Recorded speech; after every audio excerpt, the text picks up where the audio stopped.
Hello, and welcome to the 13th Hour Podcast. This is your host, Joshua Blum, and this is episode number 508. Today is going to be the start of a two-parter. It's going to be with Mr. Jamie Webster.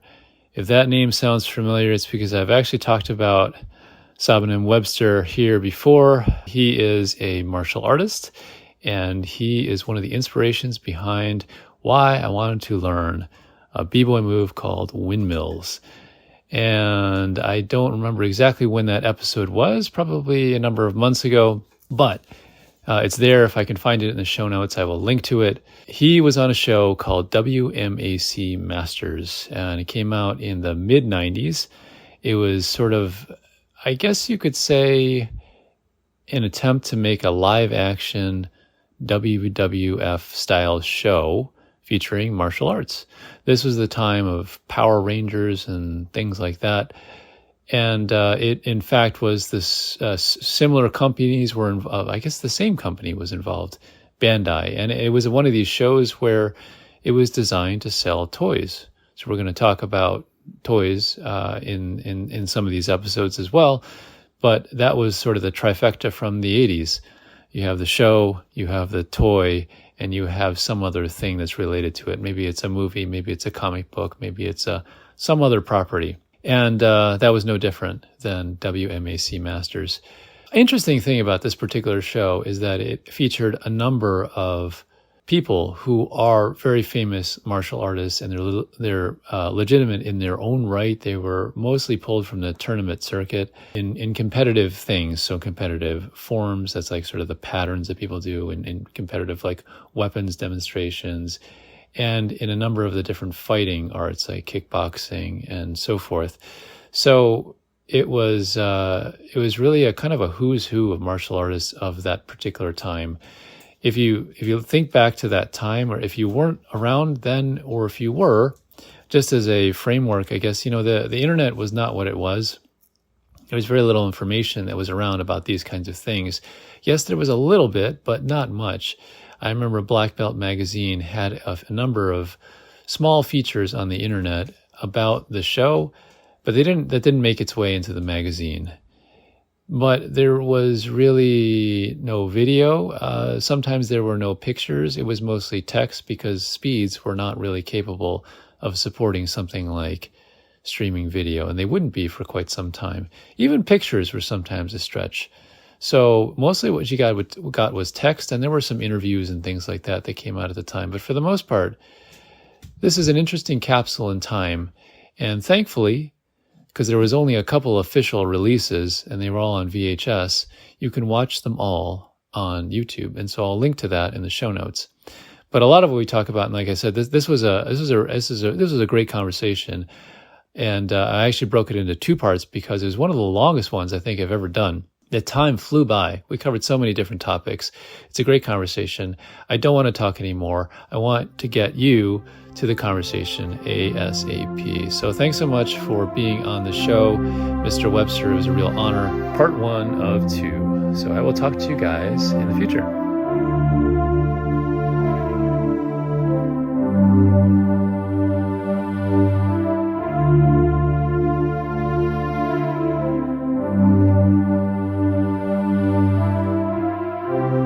Mr. Jamie Webster, thanks so much for being here. Welcome to the 13th Hour Podcast. My pleasure. Thanks for having me. Absolutely. So, it's interesting because Jamie Webster was on the show WMAC Masters. And I actually just went back and rewatched all of them just to kind of refresh my memory. You can find them all on YouTube. But I actually hadn't seen a lot of them. They were on TV when I was a kid, but that's one of the reasons I asked him to be here today. I will say that watching that show actually changed my life, and that's going to sound very weird, but I'll tell you why. So, welcome and thank you. So, if I could maybe ask you a little bit, because I talk about martial arts and stuff like that in this show from time to time, and if you could tell us a little bit about your martial arts background, just in general. Okay, so my dad opened the first studio in our town. We live in Decatur, and it's about 55,000 people, so it's a pretty small town. Mm-hmm. But he opened the first like brick and mortar studio in our town. Now, back before then, when he actually started training in the 60s, you could take martial arts in our town, but you had to go to like a rec center. They had different rec centers that might teach judo or karate or something like that. But he opened the first like standalone like dojo or whatever. But the way he got into martial arts was when he was 15 years old. He had a motorcycle accident that put him in the hospital for 44 days. Wow. And, he was pretty close to death there in the beginning. But he was in the hospital for 44 days. And I think he always told the story. He said, when I went in the hospital, I weighed 142 pounds. And he said, when I came out, I weighed 89. Oh, geez. And he said, I was so skinny that they had to put like a cushion down on the toilet because it hurt so bad just to sit on a regular toilet seat. And he said, so I was on crutches for 18 months. And he said, when I went to, one of the last doctor checkups I had, what it had done, it had broken his pelvis. So they had to put like a plastic hip joint or something in there. And they're like, hey, this is going to last you, 25 years, and then you'll have to get it replaced. Yeah. And, so anyway, after being on crutches for 18 months, the doctor said, are you planning on staying on crutches for like the rest of your life? And he's like, no. And they're like, well, you're going to have to do something to exercise your hip, or you'll like, you're just going to keep getting like more stiff. Yeah. So the guy said, why don't you just take martial arts? And that was very new to our area in the late 60s. Sure. But my dad went down and took a class. And first he took a judo class. And, you had to do the hard throws. And right. he was afraid that he was going to fracture his hip again. Yeah. So the other rec center was offering karate, and he went and took it and liked it enough that he started training in Huntsville with a Korean gentleman named Won Chung. And he said, my very first class, he said at the end of class, said Chung lines everybody up. And he said, I'm last because I'm the new person. Yeah. He spars with everyone for and this is before sparring pads were invented. Right. Yeah. Sparring pads were invented in 1974, I think, by June Reed. But yeah. Anyway, so he said that he sparred everybody for about a minute or so. And he said, when he got to me, he said, Dad had some like boxing, like he was a great boxer. Like he took boxing. He was like a Golden Gloves boxing, good fighter. And, but martial arts was new. And anyway, he said that Master Chung did like some kind of like, where he just kind of like flinched at him, kind of made like he was going to do something. And my dad said, I didn't know if he was going to kick me high or low or what he was going to do because it was new. And he said, so I just kind of froze. And he said he dropped down and did a drop back spin kick. And he swept my legs out from under me. And he said it was almost like it happened so fast, but as I'm falling, it was like the falling part was in slow motion. Yeah. He said, why am I looking at the tops of my feet as I'm falling? He said, all of a sudden my back landed flat. We were training on like a hardwood floor. Yeah. And he said, it knocked my breath out. And he said that Chung, who was like this military guy who had like a crew, like a flat top crew cut type military haircut. He said, here I am in the 60s. I've got this long black hair. And, I was basically a hippie. And he said that I fell on my back and it knocked my breath out. And he said, the next thing I remember, the master is like leaning over me and he goes, are you okay, hippie? And he said, I realized right then that this is something that I want to do forever. I want to do this and learn this.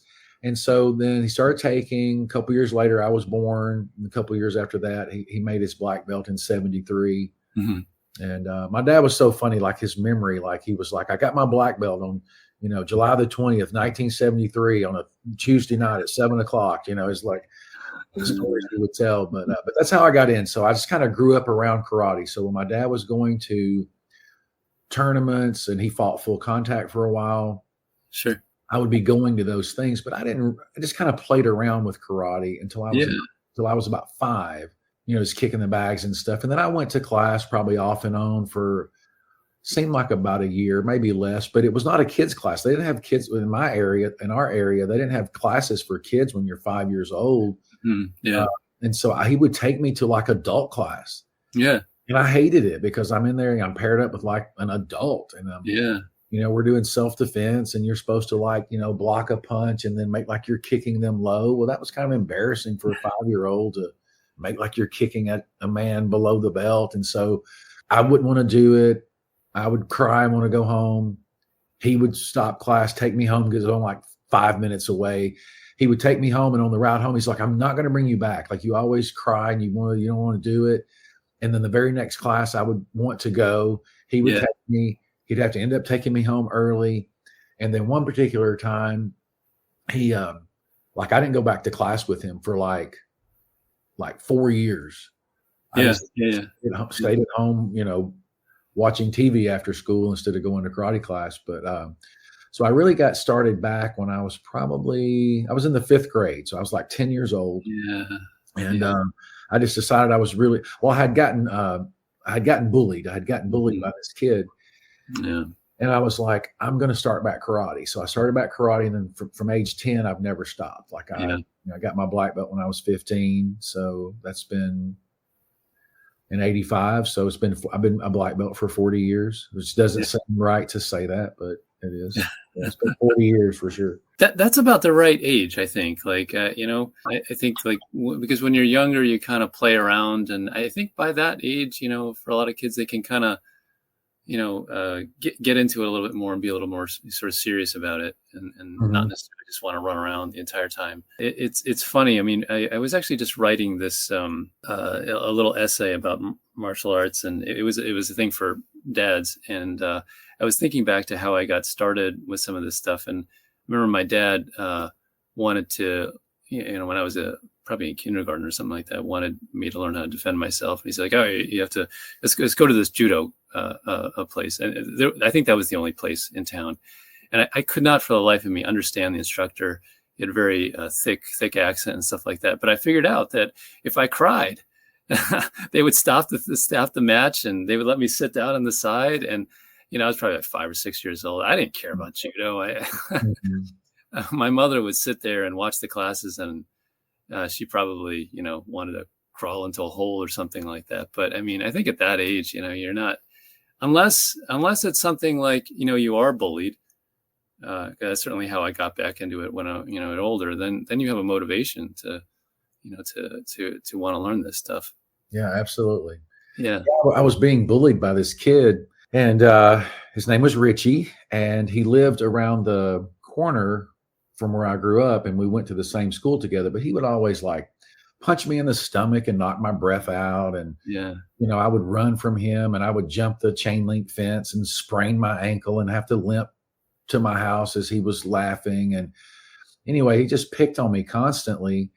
And then one day my friend and I were at this local 7-Eleven. They had like a Pac-Man machine, and we would go up there and get a Coke or something. And anyway, as we walk out, I remember like it was yesterday, like we walk out, and there's Richie with like 4 of his buddies, and they all look to be like 12, 13, 14.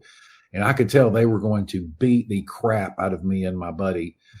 And so we just went right back in the store. I remember it was an old rotary dial phone. So I remember like calling my dad. I'm like, "Dad, Richie's at the store and he's going to beat us up." And so he was up at that store in like 35 seconds. He gets out of that truck, slams the door. Those kids scatter. Mm-hmm. He takes my buddy home first. And on the way home, he's like, "You think about, getting back in class?" And I'm like, "I'm going to start back." Yeah. So me and 2 of my buddies started, and then they lasted about, a month. And then, but I just kept going. But with the funny part about that, where Richie was just picking on me. So the house we live in now, we've been here 17 years, I think. Mm-hmm. But next door to us, there was an older couple that one had passed away, and then the widow, she lived there another year. And then when they moved, a younger couple moved in. And so he was over here. He would like shoot me in pool. I have a pool table, and he would shoot me in pool a couple times a week. And he asked me the same question: "How'd you get into karate?" Mm-hmm. And I told him I was bullied by this kid named Richie. And it's such a small world, because he said, "Well, what's his last name?" And so I told him, but there could be 5 of these names. Yeah, sure. By or whatever. And he goes, he's about your age. And I'm like, yeah. And he goes, I think I know him. And I'm like, yeah, right. Yeah. So anyway, he goes, would it be okay if I ask him if he wanted to come over? And I'm like, well, sure, if he's cool with that. So like the next weekend, he brings Richie to my house. It's really him. Wow. And he says, first of all, he said, before anything, I just want to apologize. He said, because I don't know if he thought I was going to like hold any hold a grudge or whatever. And he said, I don't even remember bullying you. He said, I don't even remember doing it. He said, but if you say I did it, I guess I did it, but I don't remember it. And I said, oh, you did. I said, I was so scared of you. I said, but I just wanted to thank you, because if you hadn't have bullied me, I probably wouldn't have gotten back into karate. Then that means I wouldn't have got my black belt. That means I wouldn't have won all the NASCA tournaments. That means I wouldn't have been scouted for the TV show. That means I wouldn't have, done my career and like teach for my passion for life. If you hadn't kind of gave me that jump start. And he said, well, man, I'm so sorry. I just don't remember doing that. He said, I do remember. I said, well, you did live on 6th Avenue around Westwood and you went to Brookhaven. He goes, yeah, that was me. And I said, well, it was you then. And he goes, the only thing I can think of is, he said, that year my father passed away. Mm. And he said, I had a mentally challenged brother that I had to take care of because my mom had to work 3 jobs to support us. So maybe I was lashing out because my dad had just died. And here I am, have the stress of my mom's always gone. And I'm taking care of my brother that's in a wheelchair. Yeah. And I'm like, you never know what's going on with someone's life. No. And that's why he was doing that. He didn't even remember doing it. Yeah. So I ask my kids in class sometimes when I tell the Richie story, I said, what do you think? And this was actually before I got to get reintroduced to him. I'm like, what do you guys think that I would do to Richie if I saw Richie today? And they all say the same thing. Oh, you would do karate on him. You would beat him up. And I'm like, no. I said I would shake his hand and tell him thank you, because without him bullying me, I wouldn't have gotten back into martial arts. Yeah, I'd still be home watching reruns of Gilligan's Island, I guess, because I wouldn't have been doing karate. So, but yeah, that's how I that's my story of getting into martial arts, like to get serious about it, Absolutely. Yeah. Yeah. You never know. Right. I mean, it sounds like Richie had a rough life, at least those couple of years anyway. Absolutely. Yeah. But it's cool to reconnect and get to thank him for, getting me back into class. Yeah. Because there's no telling what I would have done. I think my personality, whatever I would have chosen, if it was to play another sport or to go to school for whatever, I think the way I'm wired is I like to try to have excellence in what I do. Sure. And so I would have, whatever it was I would have chosen, I think I would have gone really hard as I could to be, at least the best in my area. If it's not possible to be the best in the United States or the best in the world, I would want to be someone who would be sought after, to have a good name in our community. Mm-hmm. Say, hey, if you want, this, you got to go to Jamie Webster. He's the best around here. So that would be enough to satisfy me. So I do that with karate. I mean, if people want, if their kids need some discipline, or maybe they've been bullied or picked on, or just they need some exercise, or, whatever, there's parents that know in our community, hey, Jamie Webster, take your kids. The kid will have fun. The kid will make new friends. The kid will gain confidence. So we have a pretty successful school. Yeah. Yeah. I wanted to ask you, we'll probably loop back to this at some point, when I got I forget exactly when this is, probably it was like the late 90s when I got my black belt, but it was in Tang Sudo.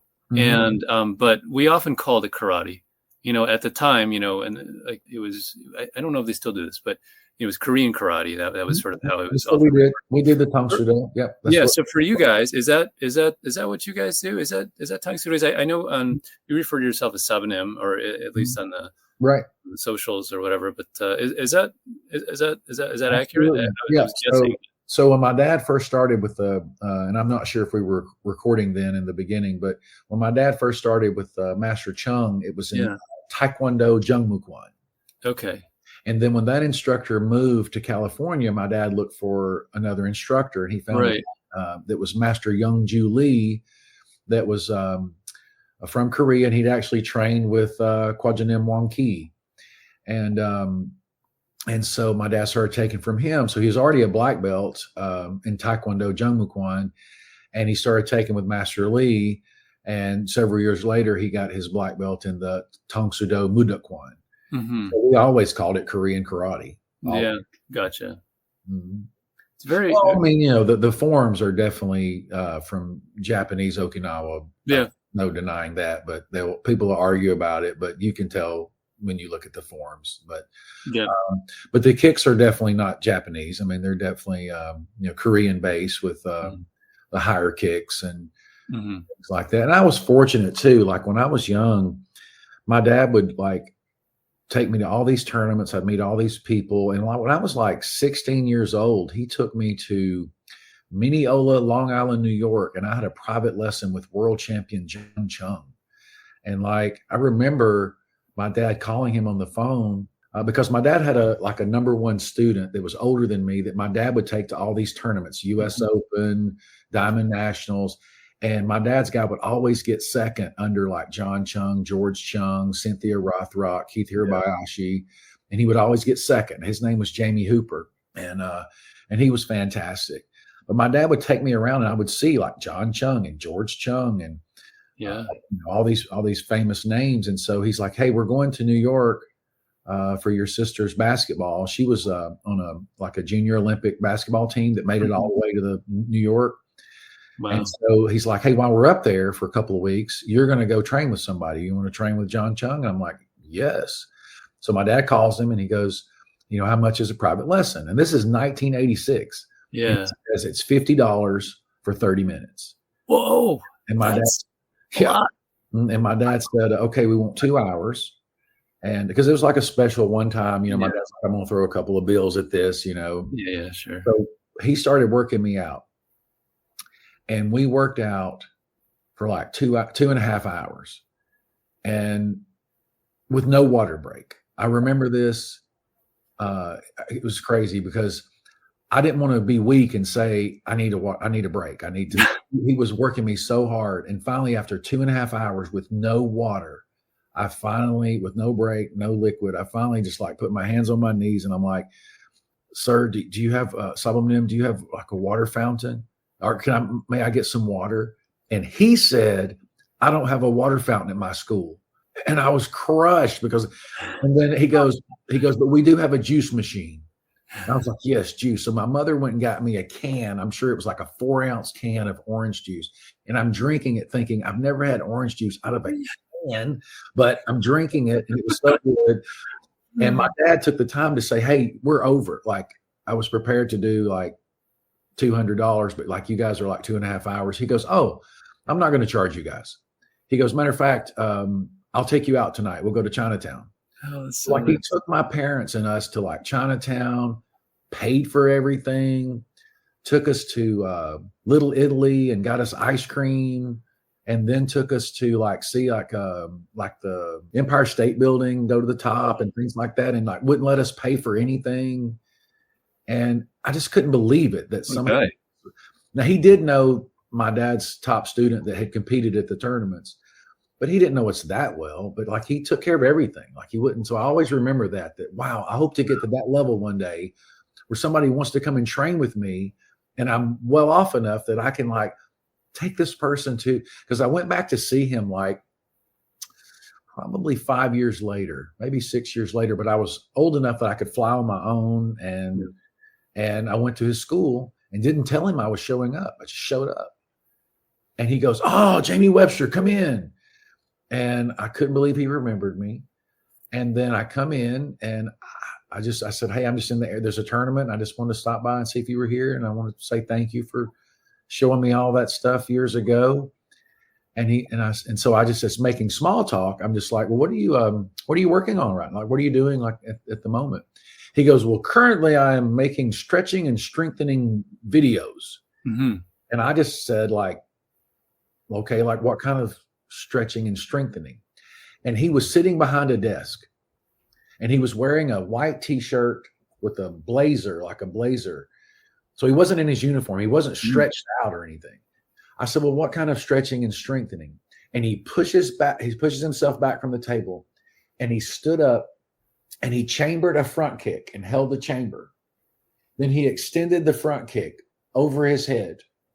And then he kept the kick up and he looked at me and he goes, stretching and strengthening moves like this. And then he refolded his leg and put it back in his shoe and sat back down. And I was blown away. So he reaches behind him and he has his old VHS tapes back then. And he grabs 2 VHS tapes with yellow covers. And he goes, here, give these to your dad as a gift. Tell him I said hello. And so I still have those tapes. And I'm a little weird. I still have like a tube television and a VCR and all these tapes. And to be nostalgic, I watch them from time to time. But yeah, I still have all that stuff. I was wondering, is it the Panther Productions? Do you remember those Yeah. in the Black Belt magazine? I mean, there's a lot of Panther Productions, a lot of Black and Blue Productions. Yeah. But I literally have probably close to, well, martial art wise, it's probably only about 200 or 300 tapes. But yeah, we have a VCR and like still have a DVD player. Most people don't have that kind of stuff. And I probably have close to 1,000 tapes, of wow, all kinds of things. I have all my episodes from WMAC Masters on VHS because I would call and say, hey, is there any way I can get copies of these? And then like they would just send me copies in the mail. I would have all the VHS, and they had the hard covers like clamshell, like at Blockbuster or whatever. You have the hard cover you clamp together, but I still have all of those. Those are great. I remember because I was just, like I said, I was writing this essay and I was trying to think like, in the days before the internet, I mean, that stuff was not necessarily easy to get. Mm-hmm. So, I mean, I remember going to this, I don't know, is Asian World still around? Asian World in Philadelphia? They're still around, right? But absolutely. I remember they had a I guess they call it a storefront, but I guess it was more just like a brick and mortar place. Mm-hmm. And I remember a friend of mine, we took a pilgrimage over there, and that's kind of how we thought of it. But I had only a certain amount of money. I maybe had like $40 to spend. And, I didn't factor in tax or these other things like that. I could buy one tape. I think I bought a Bill Wallace tape or something like that. One of the Penn Productions tapes. And then that plus maybe like a kicking paddle already had me over. And I was like, I remember going to check out, and the guy was actually really nice. I don't think he's like, it was just over by a little bit. And I don't think he charged me tax or whatever. I was going to put back the something or other. And he's like, it's okay. It's not worried. But those tapes were really expensive. I mean, so get this. So when my dad bought the first John Chung tapes, there was a Winning Forms. Yes, I remember this. Yeah, there was the 12 International Taekwondo Hyungs. That was tape 2, and then tape 3 was the kicking and sparring combinations. Right. And I remember those tapes were like $79 per tape for a VHS. Tape, yeah. And the Taekwondo Forms that had 12, that tape was $99. Yeah. And I remember my dad spending a couple $100 or more on these 3 tapes. And I remember thinking, because I would always, as I got older and I was buying my own tapes, I'm like, I don't know if I should buy, because one time I bought like 5 Carlos Machado jiu-jitsu DVDs. Yeah. $250. It was $50 per DVD. Yeah. And I called my dad. And of course, I'm like, at this time, I'm, late 20s. Yeah.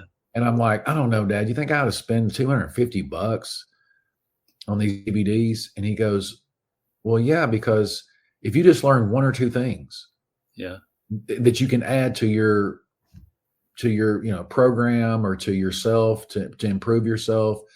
He said, then it's definitely worth it because this is your career. This is for your whole life. He said, it's an investment. Don't look at it like you're spending money. He said, you will make that over 10 times you just keep adding to your library and your collection. So I have, just behind me, I'm in my library right now. Just behind me, I have. It's a great library, by the way.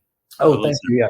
So I have 2 shelves. It's just nothing but vintage martial art books. And there's like one that I'm probably most proud of. It's a Masoyama book that's a 4th printing. So I looked it up, and it's not probably worth $50 or $60. But if you had the first printing, the first year, they sell for like over $1,000. Is it the black and white one, the picture where he's doing as the cutouts of pictures of? Yeah. So this one, I think I can grab it really quick. So it's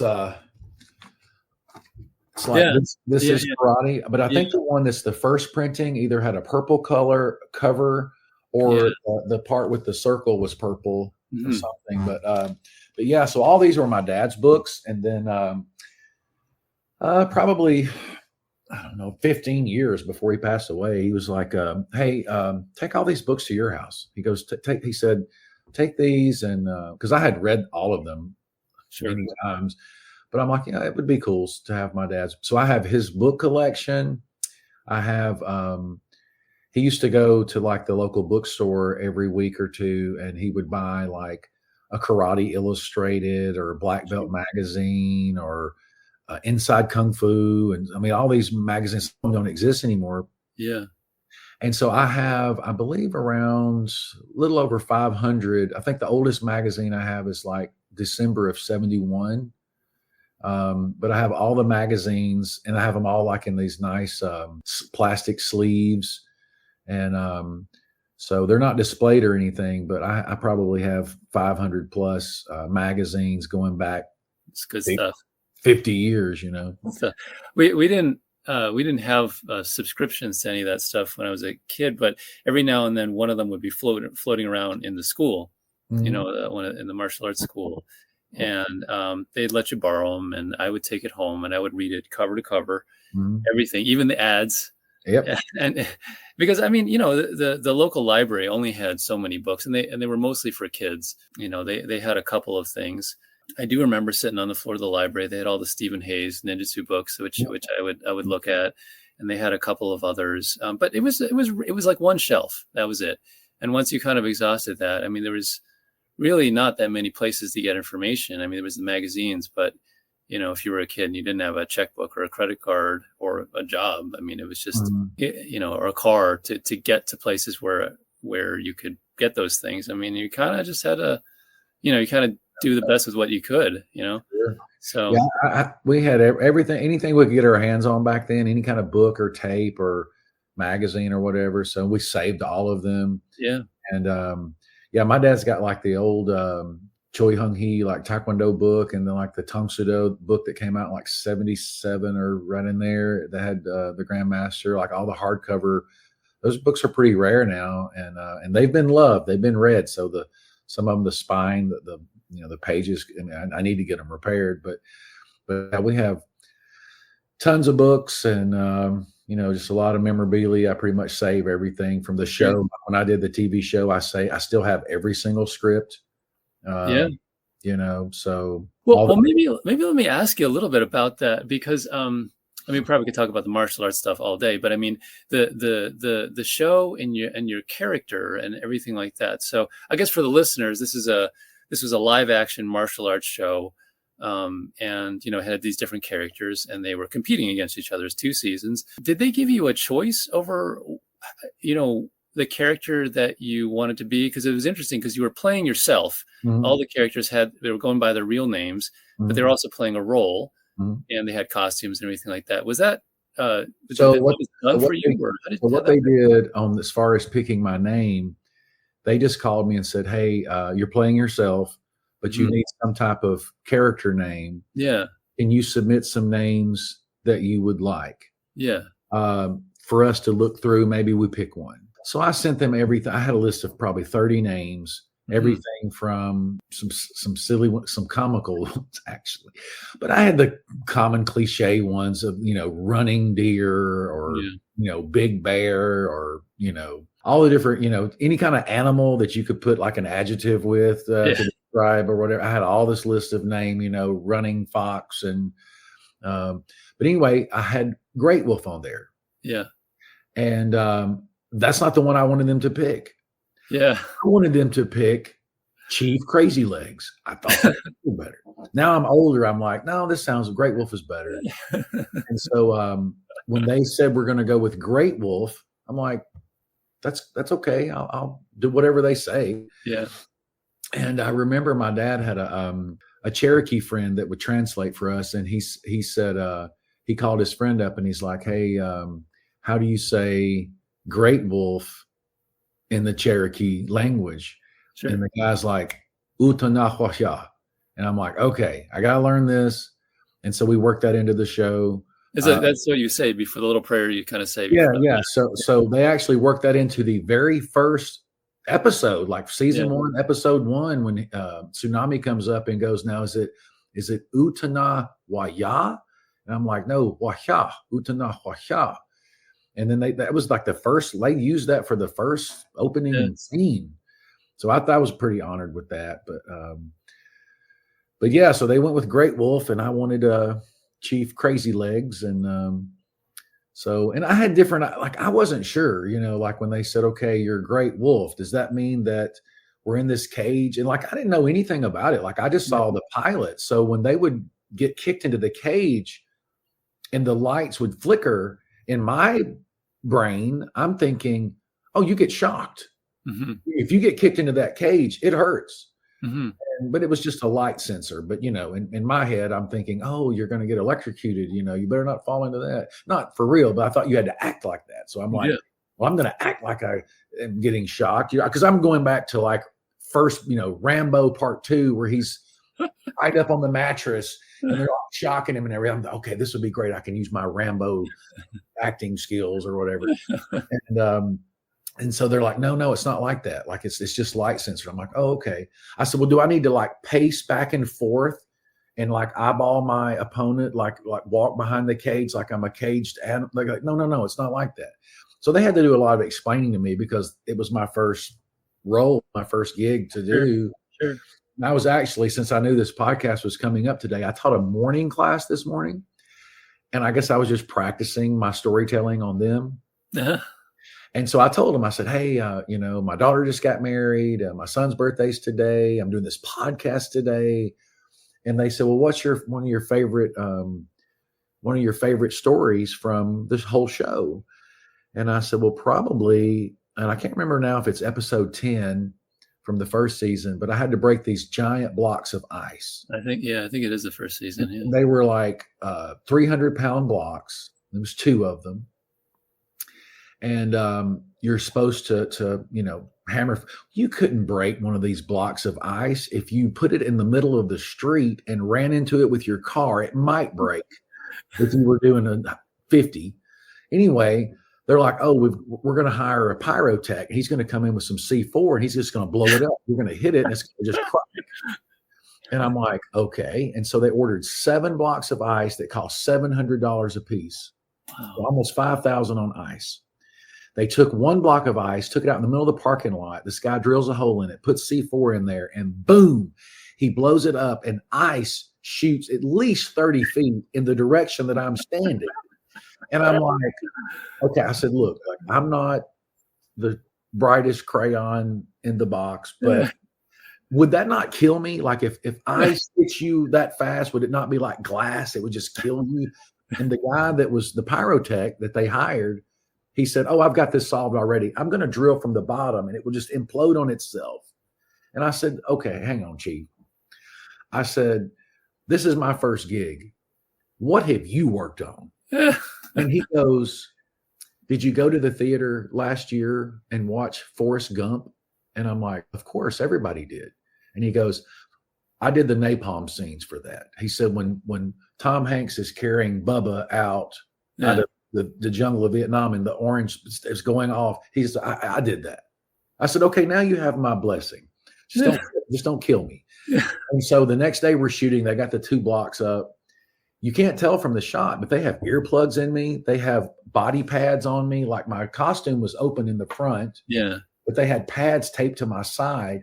And they said, when you hit it, as you come down and hit it, put your hand up like this and turn your face like this, just in case you want it to get you in the eye. Yeah.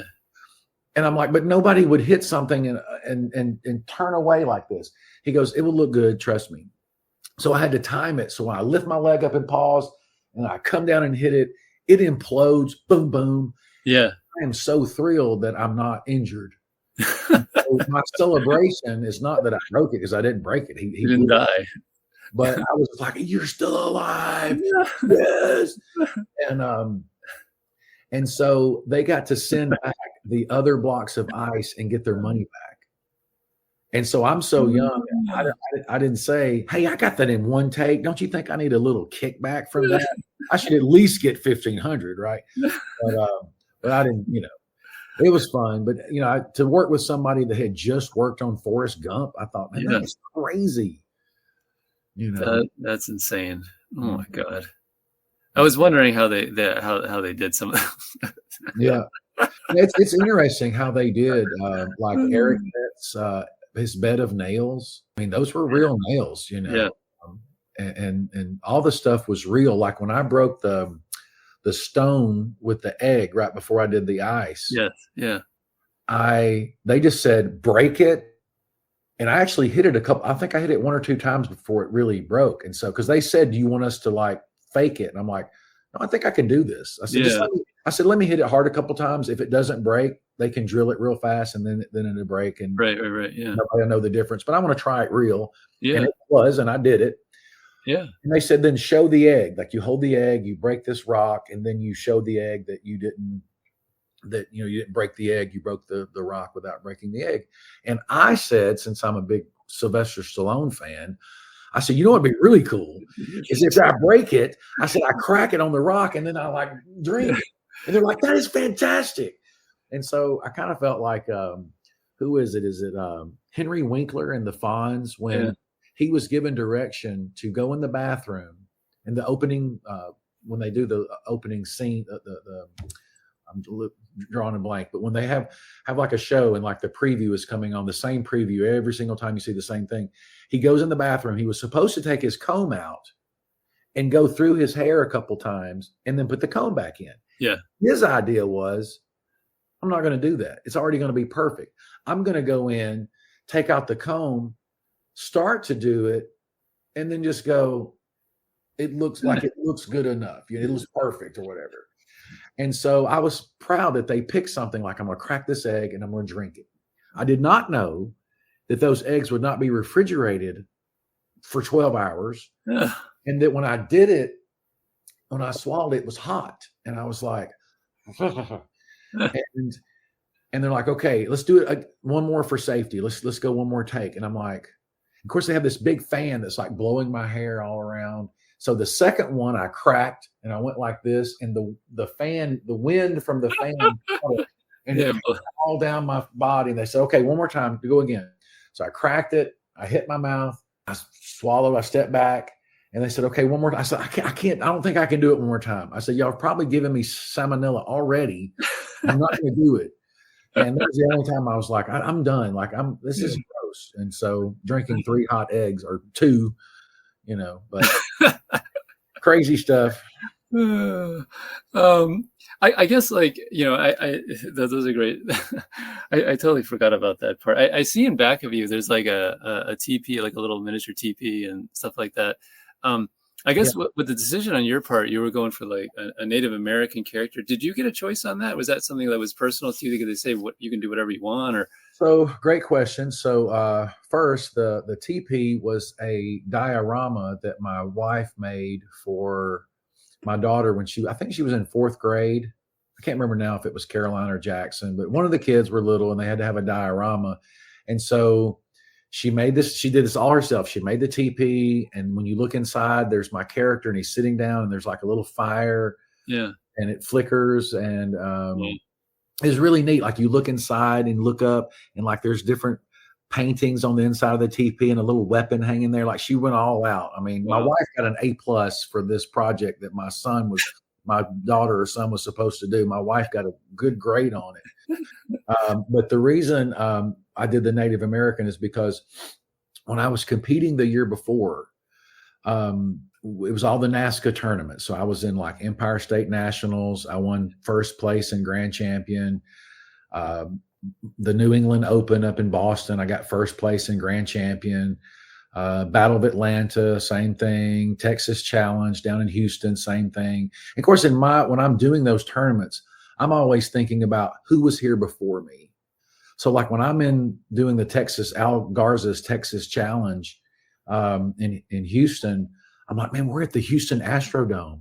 Do you guys realize that's where Muhammad Ali defeated Cleveland Williams in round 3 in 1966? Like I'm on the same stage that Ali was on. This is great. And of course, they're like, why do you remember all of this? There's something wrong with you. So, but I would always think of that. So when I would compete, my music was some type of techno. Back then in the 90s, techno was, I did some kind of techno music. But my intro, when I would walk onto the stage and say my presentation and walk back and prepare, like I'm preparing to do the form, that little 35 seconds that you walk up and bow and tell who you are and back up, that was a Native American like drumming music. So I had my hair down. I would right before my form started, I would take out this necklace made of dentalium shells. And like, I think dentalium shells were used as money, like up in the Northwest back hundreds of years ago. They would trade these little shells as currency. So I had a necklace made of solid dentalium shells. And so I would like tie this necklace on, I had it practiced where I could take the necklace out, put it up, tie it in 10 seconds. I'm ready to go, stand up. And then when I turn around, the native music would stop and the techno, whatever stuff would start, and I would do my creative form. Sure. And so when I got, after one of the tournaments, one of the former light heavyweight kickboxing champions of the world, Jeff Smith, he said, hey, you need to go to the after party. And I didn't go to any parties. Like I wasn't a party guy. He goes, I said, I don't think so. And he goes, you're going to go to this party. And he said, you're going to meet some of these higher ups. You're going to meet like the people that put on these tournaments and the people that they scout for movies. Like Pat Johnson's going to be there. Like you can meet Pat. And I knew Pat Johnson was the referee in Karate Kid and choreographed all the fight scenes for all those movies. And so I did go. Pat was not there. And, but later on, Joe Corley that put on the Battle of Atlanta, he called and said, hey, Pat Johnson wants to talk to you about doing this TV show. Mm-hmm. And I'm like, yeah, right. And sure enough, he calls. And I couldn't believe it. He said, and Pat said, he said, I wasn't going to call you because I thought that when you did your form at the end, you celebrated too much. Mm-hmm. He said, you would raise both arms up and, you would celebrate. And he said, so I felt like maybe you were too cocky to, you wouldn't be fun to work with because you seemed arrogant. And I said, sir, I said, it's all part I feel like when I do my form, I'm like auditioning, I'm just trying to it's a character. Like I'm just, celebrating, I guess that I didn't mess up and fall down or something. I said, but I think I'm a Tong Soo Do guy like you. Cause he had worked with Chuck Norris, got his black belt with Chuck Norris. And I'm like, if you give me a chance, I won't let you down. And we had a great relationship working there until he actually chose to leave. He didn't think the show was going in the right direction with casting some where there was a plot twist where some of the characters were doing something, evil or whatever. And so he didn't want to be a part of that. But as somebody was their first acting, I didn't know. I'm just I was just there doing my job. So if they put a plot twist in there, I didn't care. I just was just wanting to try to do a good job. Yeah, absolutely. The martial arts and, for not a legacy, but just, when you do something on the camera, it's there forever. So if you do something great, or if you do something stupid, it's there for life. So you want to do the best job you can. Of course. And, Can you tell us a little bit about the costume? Yeah, because I imagine, did you have some input into the costume that you wore? And So this is totally embarrassing. They wanted me to send a picture of myself where they could get like, I sent them, you send them they know your height and weight. You already put down, I'm 5'10", I'm 185, but they kind of want to see are you bigger up top with shoulders and have little bird legs, like which I have, or you have thicker thighs, or they want to see your build. So they're like, send us a picture of you in a Speedo. Oh, geez. So I've never worn a Speedo since, or before that, or since. And so I talked to some of the other guys on the show. I'm like, did you guys have to send in that Speedo picture? And they're like, I didn't do that. I said, well, what did you wear? And they said, boxer shorts. And I'm like, so I could have just worn boxer shorts. He said, yeah, I got the thing that you're supposed to wear a Speedo. But I was like, I'm not doing that. So I didn't know that I could say no. I mean, they can tell me anything. So I'm like, send this picture and this stupid red Speedo.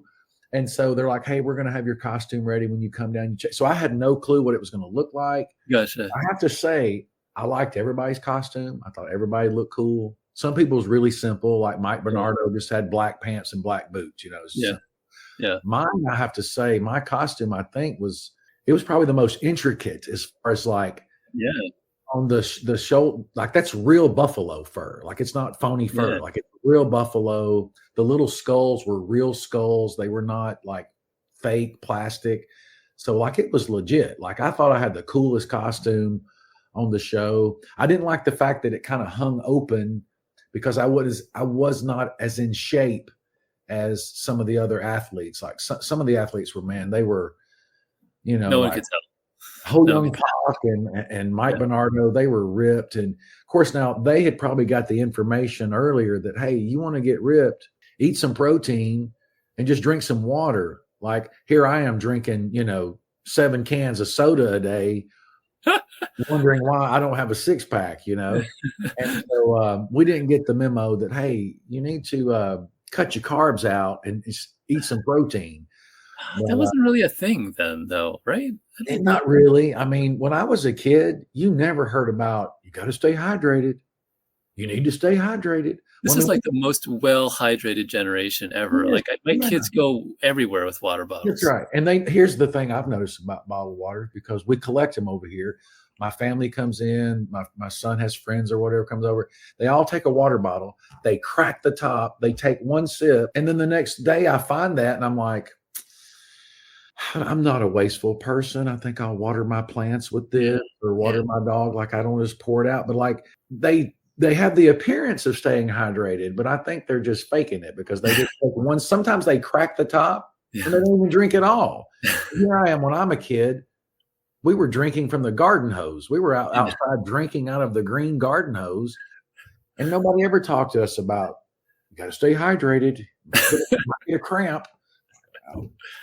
So times have changed. Yeah, I mean, I grew up in the 80s where you would be at school and they would have a 30-foot rope that went up to the top of the gym, and you would have to try to climb this rope to 30 feet, and all you had under you was another kid's spotter. What good could he do? And a mat that was probably an inch or two thick. Yeah. You didn't worry about that. Like we all rode our bikes with no helmets, and we all thought we were Evel Knievel, like jumping over trash cans and stuff. And I remember one time I had a bike wreck, trying to be Evel Knievel, trying to jump. Well, we would measure, we'd bring out the tape measure and say, you jump 19 point, you did 19 feet or whatever. And I would try to beat it, and I wrecked. And it felt like I skidded and fell for like 30 minutes. It felt like I just tumbled and stood on gravel. And I remember trying to keep it from my parents. Like I was completely rashed up. And my mother could tell. She's like, you're walking funny. I'm like, I had a bike wreck today. And but we would try anything in the 80s. We were daredevils, and same with karate. Like we were trying stunts, just silly stuff, but we survived. We made it. Yeah. Yeah. I mean, so that actually, I mentioned before that the show changed my life. It did. Not a lie. And you had mentioned that scene where you break the egg, and or no, you don't break the egg. You break the stone holding the egg. But before that, you actually did a b-boy move, windmills. Oh yeah. And yes, so I remember. So I started with Taekwondo. Event that school closed, moved on to Tang Soo Do. But these were very like kind of traditional. They were kind of rigid, and there was stuff within the context of what we learned that was okay to do. But if you were, I don't want to say they were necessarily frowning upon messing around and doing, spinning and jumping and kind of those kind of things like that. But that was for a different kind of thing. And I remember when I saw, some of those 70s Hong Kong films, they had a lot of acrobatics in there. Mm-hmm. And then in 1996, there was a gymnast in the Summer Olympics, Alexei Nemov, and he did windmills on the floor. Fantastic. I saw that. Yep. Yeah. And then around the same time, I had seen you do them on the show, and both of you guys, you two gentlemen, I was like, I want to learn that.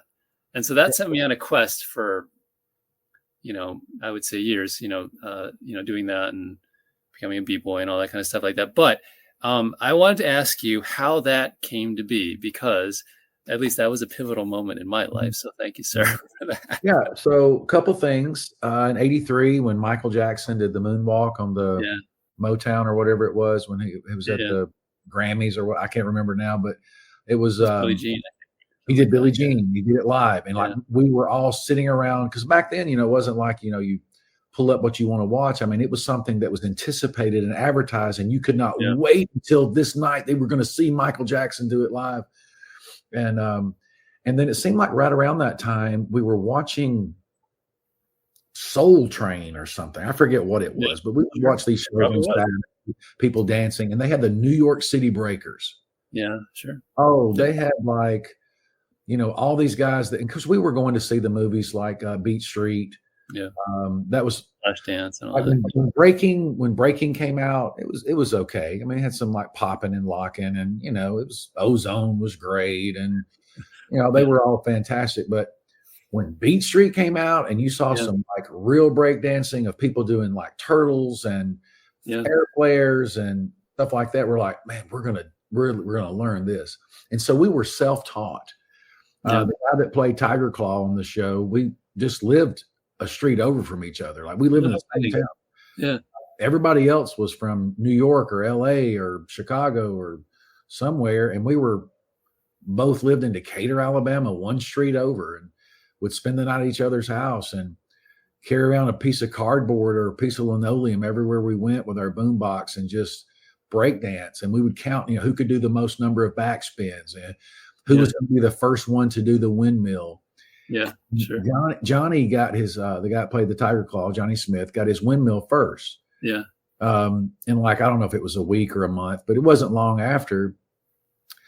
He would always bug the crap out of me because he would come home from school and like take a nap. I got out of school. I wanted to like break dance before we went to karate class. So I'd go over to his house. I'd walk to his house and I'm like, hey, come on, man, get up. Like, what are you sleeping for? You put your head down in every class today. Like you slept at school. Why you come home and sleep? And he wouldn't get up. He's like, man, leave me alone, man. I'll get up later. I'm taking a nap. I'm tired. And so finally I said, I got my windmill. And I didn't have it. I lied to him. And he like raises up off his pillow and he goes, you do? And I'm like, I got the windmill. And he got up and he goes, we're going to go outside. And he said, if you don't have that windmill, we're going to spar. And I didn't want to spar with him because he was a couple years older and he was overgrown. He was a big 8th grader. Big dude, yeah. He was bigger than me. And like, he loved beating up the instructor's kid. That was fun for people. He was one of the only ones that could do it, but he could do it well. And so I go out, I cannot windmill, but I'm like, somehow, I don't know what it was. And I went into it the California way, not the New York City way. I prefer the New York City way now, but I did like the on your back where you kind of yeah. Instead of starting like with your hand and going down and just kicking your leg up, I did the California where you like a Chinese sweep. Yeah. And so I did it, and I got over one time. Yeah. Right. He goes, it's pretty good. And I was just thrilled that I didn't have to fight with him. And I was like, wow, fear, if you're afraid, I would much rather I was going to sacrifice and do the windmill rather than, spar with Johnny. So, so I got my windmill that day. I remember we were in his driveway. I remember where we did that. And it's funny because he and I were pretty good at fight scenes already because we would do demos for my dad. We would go do demos at schools or festivals. We would do demos and we would do fight scenes. Yeah. And we would stand, his parents lived on a corner lot. It was a pretty busy intersection. And we would stand on the corner and we'd wait for a car to pull up at the stop sign. I'd say, okay, I'm ready. And he would throw a spin kick and I would act it out. And we were just basically we were beating the crap out of each other. And it looked pretty real. We'd put water in our mouth because, in the Rocky movie, all the slobber comes, all the spit comes out of his mouth and, ketchup or whatever. And anyway, there would be people that would stop and roll down their window and say, you guys quit fighting. I'll break it up. And we would get up laughing and we got you with the trick or whatever. But I think breakdancing and doing our own fight scenes helped us when we did the show because I could incorporate breakdance. Johnny could windmill too. I don't think he ever did it on the show, but he could do it. Yeah. And, but I put it on the show, and that's why I wanted to be called Chief Crazy Legs because I thought that was kind of a little tribute to windmill. But I think the fight scenes and the breakdancing helped us with movement. I think breakdancing helped me with jujitsu techniques because, totally. Learning different sweeps and stuff where you kind of have to spin on your back to set up a flower sweep or something. I think just knowing how to move in general, different things, whether it's martial arts, gymnastics, breakdancing, just moving a lot of different ways. Mm-hmm. Learning how to ride a skateboard. I've always, even at my age, tried to do things that younger kids do. I ride a skateboard. When I went snow skiing for the first time, I didn't want skis. I wanted a snowboard. I wanted to do what the young people were doing. Mm-hmm. And so I feel like that's helped me in a lot of ways to stay fit. And because I still practice. And sure. I'll be 55 my birthday. I can still do a kip up. I can still do the windmill. I can still do the splits. I have to stretch out a lot longer to get to my splits. I used to could just stretch out 10 minutes and do the splits, and now I have to stretch out 45 minutes, but I can still do the splits. And I can't jump as high as I used to. I can't, when you get old, you lose your springs apparently. But as far as strength and flexibility, I'm still, I walk on my hands. I can, do a lot of handstands and kip ups, and I can still windmill and things like that. Well, which is great. I mean, it's a testament to you stay active, you keep doing those things. You won't be sitting in a chair in your 40s and 50s saying, what's the saying? You don't quit playing. You don't quit playing because you get old. You get old because you stop playing. Yeah, exactly. Totally. I just keep moving. I think that's the key is if you stop. I have people that have trained with me before. Maybe they got out of high school, they were 18, and now they're joining karate when they're 33. Mm-hmm. And we say, okay, let's do 25 push-ups, something I would consider pretty easy. In their mind, they're thinking, I haven't done 25 push-ups in 15 years. Yeah. And then I'm thinking, I do push-ups every single day and every day. And so I feel pretty much the same except the jumping part. I can't jump as high, but other than that, I can still do a lot of things. Well, I was gonna ask you so gymnastics, and I mean, you guys do. There's a lot of gymnastics stuff that happens in that show.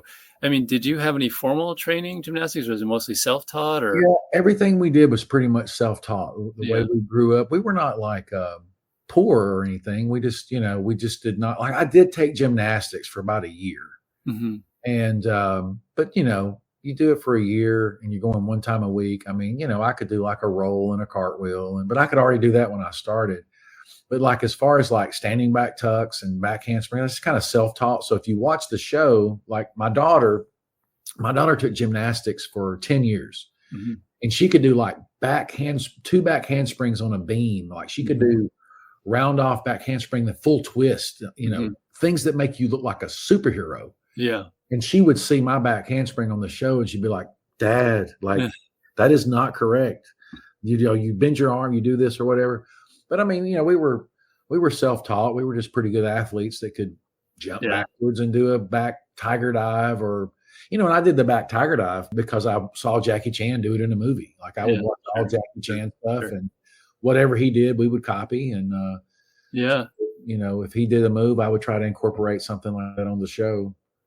Yeah. Yeah, absolutely. I mean, you know, I was trying to think like, you know, if you wanted to learn stuff like that then, because I was with the breaking and everything like that, I was doing that. It was just probably the late 90s.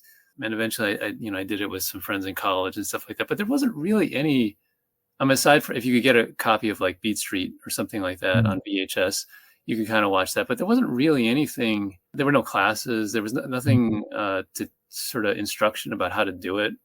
Yeah, so the instruction that I had was like there was, I remember just being out in my front yard one day, and there was a couple of high school kids that were on the cheerleading team, and they came over. I don't know who they were. They might have been seeing Johnny because he was a couple years older than me, but they did back handsprings like 5 or 6 in a row down the middle of the street. And of course, I'm thinking they're not even on a mat; they're on the pavement. Like if they mess up. But they could do them perfectly. And so there were some instructions somewhere around our town because they looked legit. And then ours looked a little, you know, self-taught, but which is fine. I mean, you know, some of the stuff I invented, I'll say I invented it, but like so in Chinese, like in Ditong, when they do like the bouncing kip up. So they like do a kip up and then jump back to their back and break fall and kip up, stuff like that. I'd have been around, you know, 100 years or forever, I guess. But like I was at a seminar one time and I was asked to perform, and I got to the part of my form where I'm supposed to do a kip up.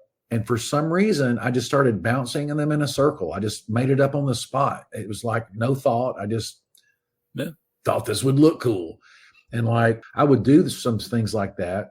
And then like at a tournament, you know, I would see someone doing some of the same moves. And I would be like, I would tell my dad, I'm like, hey, you know, they're copying me. Like they don't need to copy me. This is my original stuff. They're stealing my moves. They're biting. Yeah, they're biting. Their moves are not worth a bit. You know, so they're biting. And my dad said that means they think you're great. Yeah, you should be flattered that they're copying you, because if you sucked, they would not be copying you. Yeah. They're copying you because they think what you do is awesome. Yeah, it kind of changed the way I. You know, anything, but when you're young, you're thinking, oh, they're copying my moves. But, you know, I was actually, after my dad explained, I was like, you know, he's right. You know, I should want everybody to copy me. Sure. Yeah. It's kind of funny you said that. When I was in college, we had this group of friends, and we started a breakdancing crew and everything like that. And there were some performances that we would do, and we would have these, we'd get upset if other people would, you know, copy what we did. Meanwhile, of course, we were copying it from somebody else. So it's not like we were necessarily, we were just doing, you know, what we saw, and we were hoping that maybe no one would notice. And so I remember I went to a teacher. She taught dance, totally different styles in modern dance. And I had taken one class with her, and I went to her and I said, like, you know, this is really eating people up in the crew. And, you know, what do you think? Is that a thing that's not cool to do in the dance world or whatever? I didn't know. And she said, you know what? Everybody copies everybody else. What you need to do is just keep innovating, keep doing other stuff, you know, because they're doing it because they're jealous. They want to do what you do. So exactly the same thing that your dad said. I mean, it was like, oh, huh. Yeah, a lot of truth to that. Yeah, for sure. So it is a great feeling. The only way I can describe it, I mean, I just, you know, still do some of that stuff. It all hurts more now, you know. Absolutely. Yeah, I did the windmill at my niece's wedding 2 years ago. Yeah, and my hip clicked for 6 months. No, and but I do the windmill often. Like, well, not often, but like I think if you, so what is it, like the great Ido Portal says that, you know, doing handstands or kip ups or something might take you a year or two to master. Yeah. but very little time to maintain it. Like once you get it, if you just do it twice a month, if I just windmill twice a month, I will keep it a lot longer than someone who goes, they did the windmill and they haven't done it in 5 years, you know. So I can do it from time to time just to see. Well, at the wedding, I was wearing a suit with boots, and the boots were a little heavy. Yeah, that's tough. And I didn't take the boots off. Yeah. And so I windmill, and I guess it made me like stretch a little extra or something. I was not warmed up. I just you got that groin stretch going on. Yeah. And so my hip was hurting for 6 months, and finally went away, and I've windmilled since, and it hasn't hurt, but I haven't worn any heavy boots doing it either. So I learned my lesson about trying to do that, you know. Yeah. Yeah. No, but I mean, I still do those things, and it feels to me sometimes like flying, because you're going around. I remember the and just like your story with when you got it for the first time, I still remember the first time when I got it, because I'd been working on it for a long time. Mm-hmm. A lot of hip contusion, slamming my hip and back into the ground, and times you can't walk, and your knees all scraped up and stuff like that. So that, I mean, it's a good feeling when you get these things and you finally you can finally do it. There were always moves that I wanted to be able to do, and I just didn't work at them enough. And now with YouTube, there's all these tutorials are on there about how to do an air flare and how to do I see these young breakdancers who look like they're 10 years old, and it's incredible the things they can do. Absolutely. I always want to be able to do like a 1990, you know, I want to be able to. Sure. And some of those moves were just, we were self-taught, so we didn't have the YouTube and tutorials, and we're just like, trying them 100 times and then move on to something else. But as far as the basics, like the backspin and the windmill, like I can still hit those, but I never really could do a lot of the other things. My crew would laugh at me. Like at one time over at the Von Braun, well, in the same where they have the Space and Rocket Center, just a few exits down, there's like the Von Braun Civic Center. Yeah, that's right. And so when we were like 13, 14, they had this thing where if you won this breakdancing competition, you could go to the Von Braun, and if you won that one, you got to be on MTV like a video. Oh, wow, yeah. And so we went and we performed, and I did backspins and windmills for like 15 minutes, and I was so tired. And so I got up, and everybody in our crew, we only had 4 in our crew, but everybody in our crew had like a specialty, kind of like the New York City Breakers, where this guy's the windmill guy and this guy's like Mr. Wave, you know. Waving, popping. So we had a guy that we nicknamed Scurvy. Mm-hmm. And Scurvy, he was as good as Mr. Wave, no doubt about it. Like, I mean, I see people, I know what looks good. He was fantastic. Well, I couldn't, do all the waves and stuff like he could do. But once you windmill for 15 straight minutes, I was so tired. So I stood up and I started just like stepping and like clapping to the beat or whatever. Yeah. And then I went back, hit another windmill, and I'm just gassed. And finally I get up and I start doing some kind of move where I'm doing some kind of something. Yeah. And they never let me live that down. They're like, you should not have tried to do the wave. And I'm like, man, I was so tired. And anyway, and ironically, nothing materialized about the MTV video. Like that guy was nowhere to be found, and like we did the competition, and nobody got anything out of it. But that was a funny scene when I'm up there and I'm so tired. I'm like, I think I can break out into some kind of wave move, and like Scurvy, like it was so terrible. You shouldn't have done that. I'm like, man, what am I going to do? Sit down? Like I was so tired. Yeah. Well, I was going to ask you actually, because on the show with your costume, right? So you're doing like windmills and stuff like that. But, I guess for everybody who has not done these, I mean, you get scraped, in your shoulders and back and stuff like that. So I don't know if you saw the surface that you were doing it on. Was that like a concrete thing or? So I did the windmill. When you do it in the dome, it's like what would you call it? It's kind of like a tarp material, almost like a sailing boat sail material that they've stretched tight. So that didn't hurt too bad. Like it would the costume would come up my back, and it just wasn't comfortable to do a nice windmill. Like I want to do it with my legs straight, and my legs would be bent just because the costume was a little binding. Yeah, you couldn't get around, and so I had to kind of settle for a windmill that was still a windmill. It just wasn't pretty form, with the legs straight, and I knew that.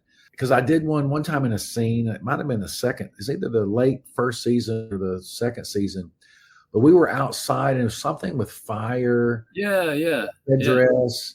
I had a headdress on, and then like the chameleon characters, he was there, and I did some kind of ceremonial dance, and I did the windmill. Yeah. That was on mulch. I did windmill on bark, like it was tree bark. I was going to ask you. It looks like it's dirt. So this thick of tree. It was tree bark. Yeah. I did it, and they're like, "You think you can windmill on this?" I'm like, "Yeah, I'll give it a shot. Let's see what happens." And it was, again, same thing. It wasn't in that costume, it's not a good looking windmill. And then on that surface, I mean, you're on, like, imagine, going to a park where there's mulch in the playground and trying to do a windmill. Like, it was hard. Yeah. Fun times. I was wondering if they had maybe put like a little kind of disguised, like a little mat there or something like that. Nothing. Nothing. I mean, did you end up with all scrapes all over your back? Yeah. Okay. And they have a nurse on site that's like, hey, let me put something. I'm on that. I'm like, nah, I'm fine. I don't care. Yeah. And I tell you who impressed me the most, and he's passed away now, is Richard Brandon. That played Yin Yang Man. Yeah. So he did a scene in the show where he had to work like, I can't remember if it was 5 or 6 weapons. Heck, it could have been 8. I don't know. He worked like a cudgel and a 3-section staff and a whip chain and a broadsword. Like, he had all these different weapons that they would throw him. So the day before we rehearsed this, and he is in the parking lot. Okay. And he starts performing with his weapons, and we're just watching him. We know he's going to shoot this tomorrow. Like, what's he rehearsing today? And do you know the move that Kung Fu stylists do where they have double broadsword and they're in not a back bend? I would call it a bridge, like a wrestler's bridge. They're kind of doing a back bend, but they're on the top of their head. Their hands are not. The balance on the top of their head. And he was doing these moves where he would roll around on the top of his head on the pavement with no toboggan, no like beanie or anything, like just do it on concrete with his bare head. I couldn't believe he was like the hardest working dude on our show. There's no doubt. Like the stuff he would just train like right in front of us and do on the hard floor, like in Chinese Kung Fu, they do, like in Wushu, they do a head spring. Yeah. Where it's like a front handspring, but your hands are behind your back and you put your head, and he did it on the pavement with nothing, just no mat, no hat, just did it. And I was like, man, that dude's crazy, man. He could really do it. I believe it. I believe it. I was wondering, because like, I think just about everybody was wearing shoes, right? But I mean, you had like moccasins on there. Right. But I was like, because depending on the kind of surface you're in, I was wondering how sort of slick it is. Mm-hmm. So everybody had shoes. They wanted my character to be barefoot. Yeah. Which I was fine with. Yeah. But I had some moccasins from home that I just packed with me. There was no rubber sole. It was just the hide all the way around. Yeah. And I wore them one day, and they're like, hey, you want to wear you want to wear those when you, I said, yeah, but the bottom is going to wear out like in 2 shows, like it'll wear out. And so they sold them. They put the rubber sole on the bottom for me, and I still have them. And so those are my personal moccasins, but everybody else had, shoes from the show. And I ended up with my costumes from the show. I was doing a seminar that every character had 2 costumes.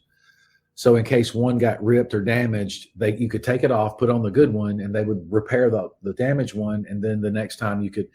So the costume they sent me, I was doing a seminar somewhere. I'm like, hey, they want me to dress up as Great Wolf. Can you guys send me a costume? They did. And then like the next season, we didn't meet again for season 3. So they didn't ask for it back, and I still have it. And I don't know where the other one went to, but my sons wore that for Halloween one time. And I've worn it for a demonstration before. But yeah, it's still all original. All the pieces are there. So it's great. Yeah. Yeah. Hey, a couple last minute things before you go. Thanks for listening to this show. If you liked it, you can find many more on the website 13thr.wordpress.com or on your favorite podcasting platform. You can often find behind the scenes information about this show and other things that I do on social media such as Instagram, Twitter, and Facebook. You'll see links to those in the show notes. Sometimes people will ask me, how can I help contribute to the show or other things that I do? And probably one of the easiest ways is by going over to Facebook and looking up the Facebook group called 13th Hour Arts. And it's a place for not only to discuss these kinds of things, but also for you to share your own creative process and the things that you're doing that bring meaning to your life. You can also do things that are entirely free, such as leaving a review for a book, music, this particular podcast, share it with friends, subscribe to this podcast on your favorite platform. Email me, writejoshuablum@gmail.com. I'd love to hear your suggestions and comments. You can also leave a one-time donation over at Ko-fi, and that's ko-fi/13thr. It's basically like a virtual tip jar, kind of like the sort of thing like a piano player might have at a bar or something like that. For a small amount, you can also leave a donation on a monthly basis at Patreon, and that helps bring new things to this particular show and to support future projects. And that's at 13th Hour Arts. It's also a place for patrons to share their own creative process and the things that bring inspiration and meaning to them. I hope by sharing a little bit of the creative process in this particular show, it gets people to cultivate that aspect of their own life and to remember that those things are important, even if you are an adult and you may not have time for it. Hopefully, by paying attention to those aspects of your own life, you remember your own dreams and aspirations and help create a world and make a world that you want to be in. And at the end of the day, that's sort of what the 13th Hour is about. So thanks as always for listening, and I'll talk to you guys next week.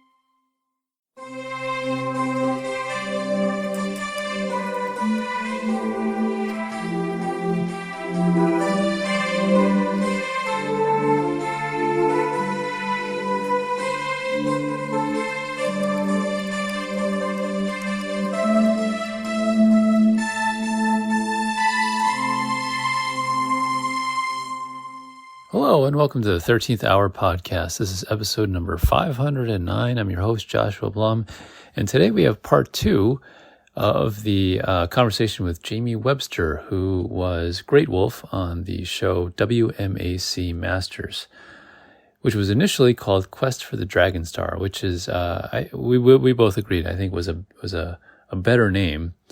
WMAC Masters makes it sound like a golf tournament or something like that, but it's a great show. It's one of the few sort of live action martial arts shows that was available it was like in the mid 90s. And it was kind of right for that because that was when like Power Rangers had come out and Mortal Kombat was in the arcades and it was also on the screen. So it was kind of ripe for that. There was like WWF and stuff like that for wrestling, but there wasn't really like anything like that for martial arts. And although, Taekwondo had been in the Olympics in 88 and 92, and then of course Judo had been in the Olympics since a lot earlier, those things didn't really get broadcast all that much. So you almost hardly ever saw those things. So for a lot of us, who were growing up at that time and practicing martial arts, aside from martial arts movies, there really wasn't a whole lot that you would really be exposed to. Now you can kind of get whatever you want, just through the internet. But at the time, it was pretty rare, at least in my experience. If you just had, by that time we did have cable, but still, I mean, there wasn't. You couldn't necessarily watch things when you wanted to. You just kind of had to go with whatever was on. So every now and then, like if something was going to be coming on, like a Van Damme movie or something like that, I remember I think I tried to tape part of Bloodsport, and I did succeed in taping like the last 45 minutes or something like that. I didn't see the beginning of it till years later. So, but that's kind of how it went then. And this was like a great example because a lot of the folks that were on the show were folks that were popular in the actual tournament circuit at the time. National karate type of stuff. Like if you went to tournaments, you'd probably see them. And some of them had titles in, competitive fighting arts, like kickboxing and boxing and stuff like that. So you would see their names in magazines. And interestingly enough, they were playing themselves. And so it was kind of interesting just in that way. So anyway, today's episode is a continuation of last week's episode. This one actually starts off, and we spend quite a bit of time talking about collecting. So Mr. Webster is a collector. We talk a lot about collecting figures of various kinds, and so we share some commonality there. He's much more of a collector than I am. He sent me some pictures of some stuff that he has, his collections, and they're pretty amazing in terms of Star Wars and things like that. But one of the main things about this particular show, WMAC Masters, is that the show was really designed to drive toy sales. It was very much kind of like the 80s model, or like something like G.I. Joe or Transformers. There was a show, but it was really designed to sell toys, and that's what this whole thing was. And so unfortunately, they didn't make toys of all the characters. They made them a select few, and they were the ones that tended to feature the most in the episodes. So some of the ones that didn't feature as much didn't have toys made of them. Had the show gone on longer, it probably would have happened. But that was the model I think a lot of shows used at the time. And the company that was involved with it, Bandai, they had a lot of other properties. That was, Power Rangers and stuff like that. It was huge merchandising, with that. So similar kind of thing. So we talk about that. Jamie collects his own the stuff from his own show, which is kind of really amazing. And interestingly enough, if you want to find stuff from the show, you can. If you go onto eBay, you can find a lot of things that came out from the show, usually for not a ton of money. I was able to find a figure of Great Wolf, which is the character that Jamie plays, for not much. I mean, if like a lot of things, if you find them in the card if it's unopened or whatever, it's of course going to be more. But the loose figures, you're probably looking at like 10 or $20. So it's not prohibitive or anything like that. For something that's 30 years old or whatever, that's pretty good. And the figures are kind of interesting. I'll take a couple of pictures of just some of the figures, or I just have that one, of how they did it, because they used an interesting way of kind of making their joints. I was kind of interested in how the figures are put together, since I make figures. There's a bunch of different ways, particularly of doing like the shoulders and the hips, because those have the most range of motion, in a human body too. And it's always really interesting to see how they manage that. So I'll take a picture and put some of those in the show notes, along with Jamie's pictures that he sent me of his collection. And then we also talk about other aspects of, martial arts practicing and stuff like that. So it's this great, fun episode. And it comes back in the end to b-boying and stuff like that we were talking about last week. So I'll link to last week's episode as well. There's two books that I to highlight this. If you're interested at all in the show, there's a book called Quest for the Dragon Star, which is, of course, the original title of one of the original titles of the show. I'm not really sure why they changed it, but anyway, that was an episode name, but it was also the name of this book, and it's basically a unofficial history of WMAC Masters, and the author's name is Christopher Landis, last name Landis. I'll link to it. He did an exhaustive search for all the information he could find about this, including talking to many of the cast and crew. Jamie is featured in the book, and he compiled all kinds of information, backlot kind of stuff about how the show was created and the plots and so forth. So it actually goes by episode, and it's a great resource. When I had ordered it, I think before I talked to Jamie, and then it didn't come actually until after we had done the episode recording. So I'm reading right now. It's quite fascinating actually. So that's one thing. If you're a fan of the show or want to know more, I'd highly recommend that one. It has a lot of pictures, by the way. And interestingly enough, like the printing technology is now such that you can print in full color for a reasonable price. When I first started all this publishing kind of stuff like that, printing in full color, which is exorbitantly expensive. But yeah, so you can do that. And so there's full color pictures in it. And then the other book is actually a book that I have a piece in, and it's actually put out through it's in like press, I guess you could say. It's put out by Whistlekick, which is an organization I've talked about a lot before. Whistlekick is a martial arts supply company, but it's also a educational corporation as well. I don't know if they would use the word corporation to describe themselves, but They do a bi-weekly podcast with guests and martial arts topics. And then they put out a number of training sessions throughout the year, some of which are free. So it's different spots around the country. So I've been to 2 of them in the Mid-Atlantic region, and they're great because martial arts can be a bit tribal sometimes. People kind of like do their thing and don't necessarily branch out into other stuff. And you get a chance with these training days to learn a lot of stuff that you might not necessarily otherwise see. And it's all free. It's amazing. But they have a book division, and they have a number of books that they've put out. And this one is called Modern Dads of Martial Arts, and it's volume 1. And so presumably, if it does well, there'll be a volume 2. So I have a section, I wrote a section in that, and I didn't actually mention it at the time when I talked to Jamie because I had actually just finished it and submitted it, but I didn't know if it would actually be accepted. And so, but I found out afterwards that it will be. And I talk about in my submission, because it's about like being a dad and how you get to that point, what sort of things martial arts, how martial arts has played into your life. And so I talk about the process of watching WMAC Masters, as a teenager, watching Jamie Webster do windmills on the screen. Windmills is that b-boy move that I often talk about, and how I wanted to learn that, and that putting me on a quest to learn that aspect of physicality, as a complement to my martial arts training. And so that's a thing in that book. I didn't mention that to him because, like I said, I didn't know if it would go anywhere. But anyway, that will be actually coming out June 10th. So I'll update you all when that happens. However, by the time this episode releases, it will have just been Mother's Day.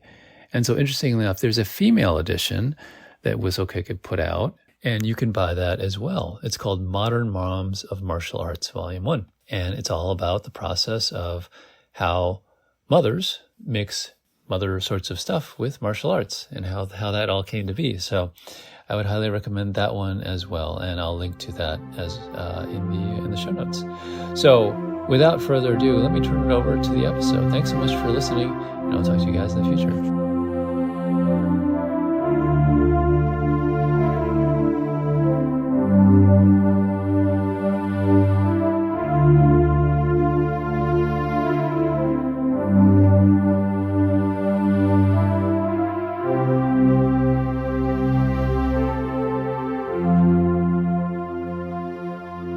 I wanted to ask you. So, I never had these as a kid. I was kind of beyond the toy stage, but this is what I found on eBay. That's me. And they even got my bad eye right. If you look, those eyes are all squinty and pitiful. It's like but anyway, yeah.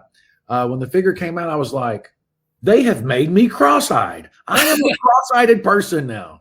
I don't know what they did, but yeah, that's you can find those on eBay a lot of times. The pack, they'll be pretty expensive. Like I probably have 3 battle domes that's never been opened. Wow. A dozen belts, like the dragon belt, never been opened. Well, so you're like a collector. You like until somebody proves me otherwise, I have the largest WMAC Masters collection ever. Like I have, as you should. Yeah. I have Herb Perez's Halloween costume. I have all 4 books, all 3 tapes. I have the banner that was on the limousine when they picked us up in New York to go to the toy fair. I talked them out of that. I'm like, hey, what are you guys going to do with that banner? Like, you want it? Yes. And so I have the costume. I have that banner. I have all the play sets, the belts. I have my tag that you wore to get in the parks that, hey, I work here, and they wave you in. So I have all the scripts. I have basically anything with the show that they made, little mini posters of all of us, several different kinds of posters, little small posters, but I have those, and like playing, they were toying around with making like playing cards, kind of like a Yu-Gi-Oh card, some kind of Pokemon card or something. They had cards, and they were going to have our strengths and weaknesses on the back. And why not? Yeah, absolutely. They had a prototype. I just saved that. And but I have every figure. The only figure I don't have is the Eric Betts figure, and that was a prototype. So I don't know if there's only 1 or 2 in the world, but a guy bought that. He wouldn't sell it to me, but but he's got a video on YouTube. You can watch that figure. You can see that figure. It really built up too. Like he's really built up. And I wanted that figure to complete the collection. But yeah, I have probably 3 of every figure that's never been opened. Wow. I have a lot of them displayed in my basement, like in my man cave. And but yeah, got pretty much anything they made, I have it. Did they make figures of all the characters or just certain ones? So the first season they had 6. So it had me and Tiger Claw and Red Dragon and the Machine and Olympus. I don't know why I'm forgetting of one. They Superstar maybe Hosung Pak maybe. Yeah, that's right. Yeah, Hosung. Yeah. And then the second year they came out with Bernardo, like Turbo, and there's Ho Young Pak, so Hosung's brother. Yeah. And then there was one more, Tsunami, maybe, I think. Yeah. It was first season or second season, but they had 6 the first season and then 3. So there's 9 figures. And if I had bets, that would be Eric bets, it would be 10 figures. But gotcha. Yeah. There's 9. And they were toying around with making some mini figures, but I've never been able to find those. Did they do any of the women? They were talking about doing some of the smaller figures, but I don't think there's any female characters that has like a, whatever they are, 5-inch, 6-inch. Yeah. I tell you something I do have that I don't think anybody else has it. So I always go to eBay probably once every couple of months and just type in WMAC Masters and just see what comes up. Yeah. And they had a Turbo figure, but I looked at it closely, and the header card on the back, that little cardboard, the header card, where they hang it on the shelf or whatever, was me. Oh. And it was $5. Yeah. It was $5 with $5 shipping. So I thought, I'm going to order it. Did somebody like put this in the wrong? Was it a mistake, or did somebody trying to sell something? You know, is it doctored? Like, is it taped up? I could tell from the picture. I ordered it, and it looks like it came right from the factory like that. Like it just happened to be a misprint. So I've got a Bernardo Turbo figure with my header card, and I've got that on display in my basement as well. Yeah, I'm a collector. I have probably 600. I probably have 500 or 600 of the Star Wars 3 3/4 figures. Wow. Just stuff that I like. I like old stuff, like not figures, but like old lunch boxes that we would take to school. You know, the metal ones, like the metal. Like old stuff that I liked when I was a kid. Like it would have Knight Rider or Dukes of Hazzard or something like that. I have all those, and sure. I got some 12-inch Star Wars figures, probably around 40 of those. But just Star Wars stuff and lunch boxes and old bottles, like pop bottles, like different. I don't know why I have a fascination with old pop bottles. I think it's because when my dad first got into karate, he told a story that karate was $6 a month. And he said, since I grew up in the ghetto, we did not have extra $6. He said, so I got up early on the weekend mornings, and I would go around and I would collect empty pop bottles because you could take them to the store and they would give you a 5-cent return on each bottle. And he said, I would collect enough bottles. I'm sure he looked like a 5th degree bag lady pushing a cart, collecting all these bottles in my imagination. But he takes them, he cashes them, and he gets his $6. So I like these old soda bottles. Yeah. I don't know, silly stuff, I guess. But I got the collection of magazines and WMAC Masters stuff, and just anything old and vintage like that. I enjoy. So that's great. A couple of years ago, this podcast is named after a book I wrote, 13th Hour, and I got into, and you probably remember this. Like usually, if when something came out, like there was usually like a cartoon or a comic book and like toys associated with it, some kind of property. Right. So I wanted to make some action figure or like toys of the characters in my books. And so I got into like making little figurines out of resin and stuff like that. But at some point I got into, cause I have a few friends that make custom action figures, and they do it very well. And I didn't think I could really do that necessarily, but I got into it and I learned how to do it. And so it's always interesting to me, like to see how the figures are put together. Like these, the hip joints are quite flexible. Kind of, they wanted to be able to do so that like particular one, like it doesn't stand up very well. Yeah, at least mine do not. Like it looks like I have a low back problem. Like you stand me up and like I'm all leaned over, like he's an old man. Yes, he did the windmill once too many times. And I love the old figures. So I collect Mego figures. I don't know if you know what Megos are. Yeah, I have a lot of Megos. So they're 8-inch figures that have real clothes. Yeah, like the old G.I. Joes. They had like real, like a lot of accessories. So these old Mego figures had like gloves and shoes and stickers on their chest and capes and cowls. And so anyway, sometimes I watch this YouTube channel called Toy Polloi. I don't know if you're familiar with it. Yeah. Toy Polloi, but he will make custom figures. So he'll take a Mego figure and he'll like change the clothes to be something else or whatever. And so that's kind of, I guess, an in thing to do, like to take a figure that maybe didn't exist with Mego. Sure. Like, they didn't have this figure. We're going to make one. And they would order boots from this character because there's a website, I think it's drmego.com, and you can like order like reproduction accessories for these. Well, like on a few of my figures where I might be missing, because a couple of mine are like original from when I was a kid. So I had like a Robin and he was like missing the sticker and he was missing his gloves. He had everything else, but I would just order just one or two little pieces for, $5-10 or whatever. And that figure would look minty, as they call it. So, but I've got a case in the basement where all my figures are displayed, but like I've got a bunch of Megos but I'm really frugal. Like I'll try to find them. Like I used to collect Fisher Price Adventure People. Oh yeah. Yeah. So, and what's crazy is, so I go to like some, I don't know if you guys would call them like a yard sale or whatever. Yeah, sure. Garage sale or whatnot. But I went to a couple of yard sales a week apart on different sides of my town, and they had Fisher Price Adventure People stuff. And I'm like, you normally only find this like on eBay or something. Like, so I asked the lady, I'm like, how much do you want for this? She's like, $5. And I'm like, this is worth more than $5. And she's like, no, I played with it when I was a kid. I don't care about it anymore. And so I would like buy it. And then the next week I went and they had another, set. And I'm like, this is so rare anyway. And to find them a week apart in my town, across town or whatever. So I got into a Fisher Price Adventure People kick.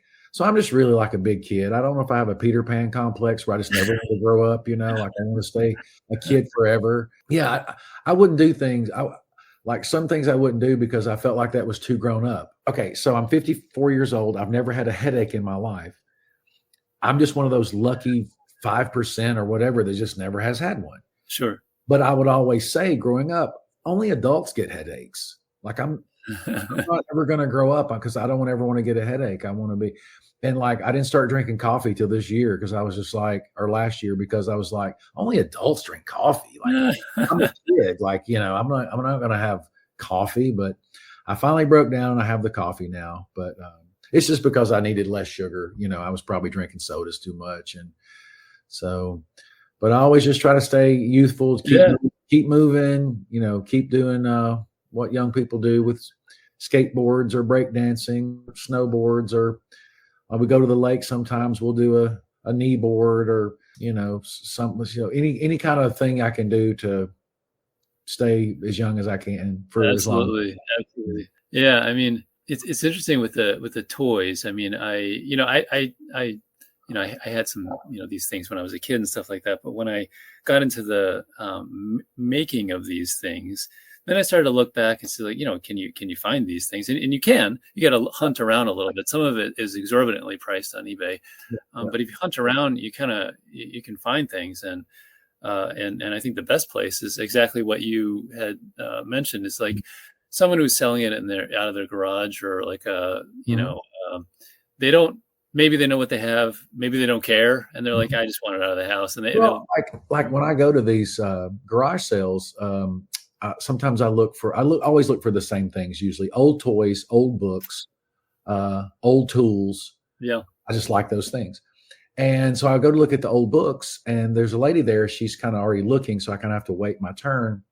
And as she's getting the book that she likes. I said, did you find any treasures? Did you find something that's valuable? And she goes, I don't know. She said, but 2 weeks ago, I found a book, a hardback book, first edition, for $1. And she said, I looked it up, and she said, I sold it for $700. And so I like to look for things like that. Like I bought a pirate. It's a female pirate that looks like it would go out in front of a crab shack that's on the beach somewhere in Florida or whatever. It looks like she's got a rope that she's hanging from, and she has like 2 scabbards with knives, and she's dressed, skimpy or whatever, but it looks like something would go in front of a lobster house on the beach. Yeah. So I got it for $85, which is like the most I'll ever spend on anything at a garage sale. I took it home, and my wife looked it up, and she goes, they sell these to go in front of crab shacks. And I said, that's what it looked like to me. I'm just going to put it in the basement. And she goes, look how much they sell them for. And they were $1,300 to get one of these. And so I'm like, hey, I made a big score. Like, she teases me a little bit about, you always go to these yard sales and you bring back crap we don't need. I'm like, do you remember that Star Wars collection? Do you remember that pirate that I got? Do you remember? Like, that's a reminder of all the big scores that I've had. So make it worth it where she'll let me go again. So, that season's about to start back up. I'll be going, I'll be probably going this weekend. Yeah. I'll bet. Yeah. Well, I would love to see some photos of your collection there. Okay. That's I'll send them to a buddy of mine who's a big time collector. He's probably has the biggest collection of these things that I know. And I had a couple of those when I was a kid, the Star Wars ones. Mm-hmm. But certainly nothing like that. That is an accomplishment, sir. Yeah, if you just look, it's like it seems to appear, So it's kind of like you will find what you were looking for. So like if someone wants to join karate and they want to lose weight, it's good for that. Yeah. If someone wants to join karate and they need to kind of build up their bodies and like put on a muscle, it is for them. Mm-hmm. If someone needs to get more flexibility, better balance, make friends, get confidence, whatever they're looking for, martial art is good for that. But it even spills over to other parts of life, like collecting figures. Like if you look, it's there. You just have to look. Mm-hmm. So we go to estate sales and, it's just funny whatever I'm looking for. Like a lot of times it's like, wow, I cannot believe, like, what's the chances of finding this? Our favorite place to go, if you ever get a chance to go to Louisville, Kentucky, mm-hmm. They have a store there that has 400 vendors, and each vendor specializes in something, whether it's G.I. Joe or Amigo or Army Men or Hot Wheels or whatever someone's into. Yeah. You can find it, and like it is so neat to go and look. Like you could spend all day there and never see. You could work there, I think, and not see everything. It's just so much inventory. Yeah. But yeah. So if you ever get a chance to go to Louisville, it's called just drew a blank. Louisville Antique Toy Mall. Oh wow! I'm sure they have pictures and videos online, but it's fantastic. Like it's just cool stuff. As you get older, I like to be nostalgic, look back at my childhood, and I was pretty fortunate growing up. I had a lot of toys to play with, and just I guess it helps with your imagination, like absolutely, because kids don't play with figures anymore. They play with the phone, they play with their tablet, they play with some kind of switch. They play something all the time with screen, and but I'm super nostalgic. Like I have an old tube television. I have an Atari 2600 that was my original that still plays, and like we'll get it out and play probably, I don't know, once a month. The grandkids are over. I'm like, hey, you guys want to play Frogger? You guys want to play Space Invaders? And it's like the original one. It's not like a reproduction one that they sold at Target. Yeah. This is like original. So you're reminding me I have to do something with it. I have one sitting right over there. Oh my goodness. My mom found it in the garbage, actually. And it worked at one point. Okay. It does not work now. It comes with a whole bunch of games. I never had one when I was a kid. I did have like, one of those 8-bit Nintendos and stuff like that, which actually still works. Yep. But this one does not anymore. So I've been meaning to take it apart and see if I can figure out what's going on. The electronics, some things are a little corroded. Are you well versed in working on that type of stuff? Because No. So if you would trust enough, if you mailed it to me, I can have it fixed. My son-in-law, they just got married this past Saturday, but my son-in-law Parker, he can fix anything. I've never seen a young person that can work on cars, and they can work on electronics, and they can work on. It doesn't matter. Like our fish tank messed up, 20 minutes, he's got it fixed. And then like my Atari, you would plug it in and put the game in, and you could kind of see it on the screen, but it just wasn't near what it's supposed to be. It wasn't bright and vibrant, even with the pixelated thing. But it just, you could make out what game it was, but like it just wasn't. Anyway, he said, I think I can fix that. If you trust me to take it home, I'll take it apart and I'll fix it. So he takes it apart. He orders a $10 part, and I forgot that he had it because it just sat in the basement. We never played it.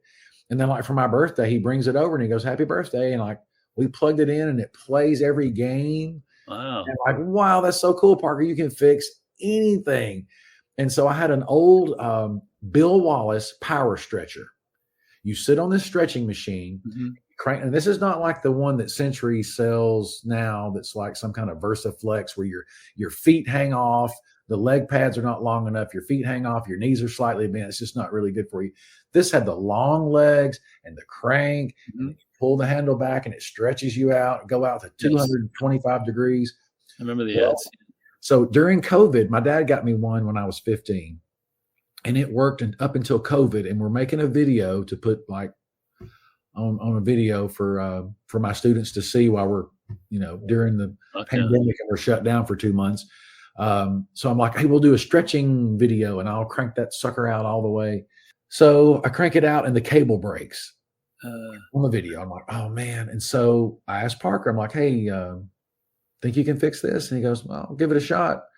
He brings it back over for Christmas or whatever. And like, here you go. It's all fixed. And I stretch on my Bill Wallace power stretcher, just like I did when I was 15, 40 years ago. And it's the same one. Like, it's not a reproduction. It's not like he just changed the cable out. And he's like, this was hard because it's just one cable.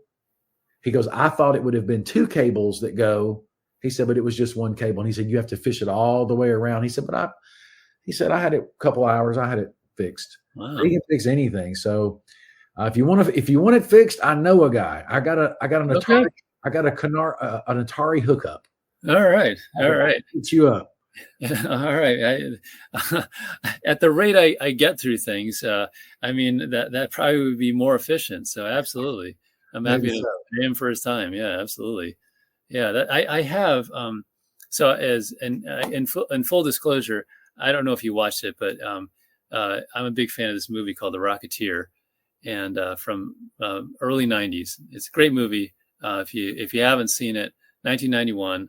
Bill Campbell, Jennifer Connelly, Timothy Dalton. It's a great movie. So you can find it on Disney. Anyway, so they put out a limited amount of merchandise for it, and one of those ones was one of those little handheld electronic Tiger Electronics games.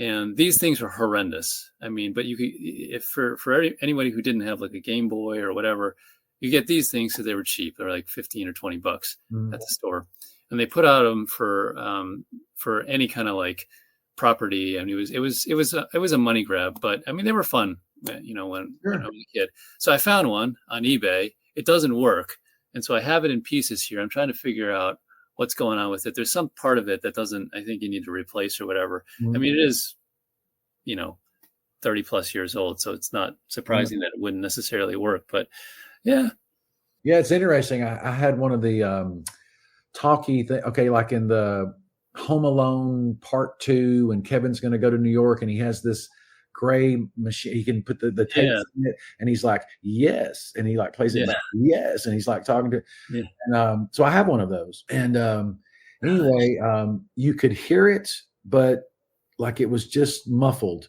So I was like, Parker, do you think you could work your magic on this? And he's like, probably so. He had that thing fixed in 15 minutes. He's like, he said, check it out now. And like, I would hit play and like it was playing perfectly. I'm like, what did you do? And he goes, I don't know. So he's got a special knack for. Wow. He's young, but he loves old vintage things. Like he'll buy like a 1950s pop bottle machine, like a giant machine that would go in a store, and totally refurbish it inside and out, and just keep it. Like he doesn't sell it. Like he just likes that stuff, and like he'll buy old record players and old stuff and like repair them and use them. Like he won't just sell them or keep them put up or what. He actually makes them functional and like plays them. So that's kind of cool. He's a cool dude. That's very cool. That's very cool. Because like we were talking about getting things. I mean, I don't know if there's the same kind of desire to acquire these things. Now maybe now it's digital, but I think of like those books and those videos, with the martial arts stuff, and certainly like the b-boy stuff. I mean, there was just like you could have the physical things, but they were so challenging to get that when you got them, it was quite special. And so, of course, some of that meant you had to fix it. Yeah, I had a couple of VHSs that we would, if something came on the television that we wanted to keep, we would have to put in a VCR tape and hit record and try to record it. You get all the vintage commercials that way. It was kind of cool. But I had the New York City Breakers, and my mom, I guess, she put in a tape to record a soap opera like a Young and the Restless or something, and taped over my New York City Breakers. And so for years I could never find it. And then now with YouTube, you can just put in New York City Breakers and you get where they're performing a dozen different places during those few years. So I like watched the original. I was like, I used to have this on VHS. Now I think it's The Bold and the Beautiful. My mom taped over it, but like I had the original. And but yeah, so yeah, I have a lot of tapes like that we had some amazing things, and then they would get taped over because you would just grab a tape and put it in and without thinking, and so I had some stuff that got taped over. But part of having those vintage things. I mean, it's a little bit challenging I was trying to explain to my kids the other day about this sort of thing, because sometimes they'll get frustrated if they want to watch something and it's not available.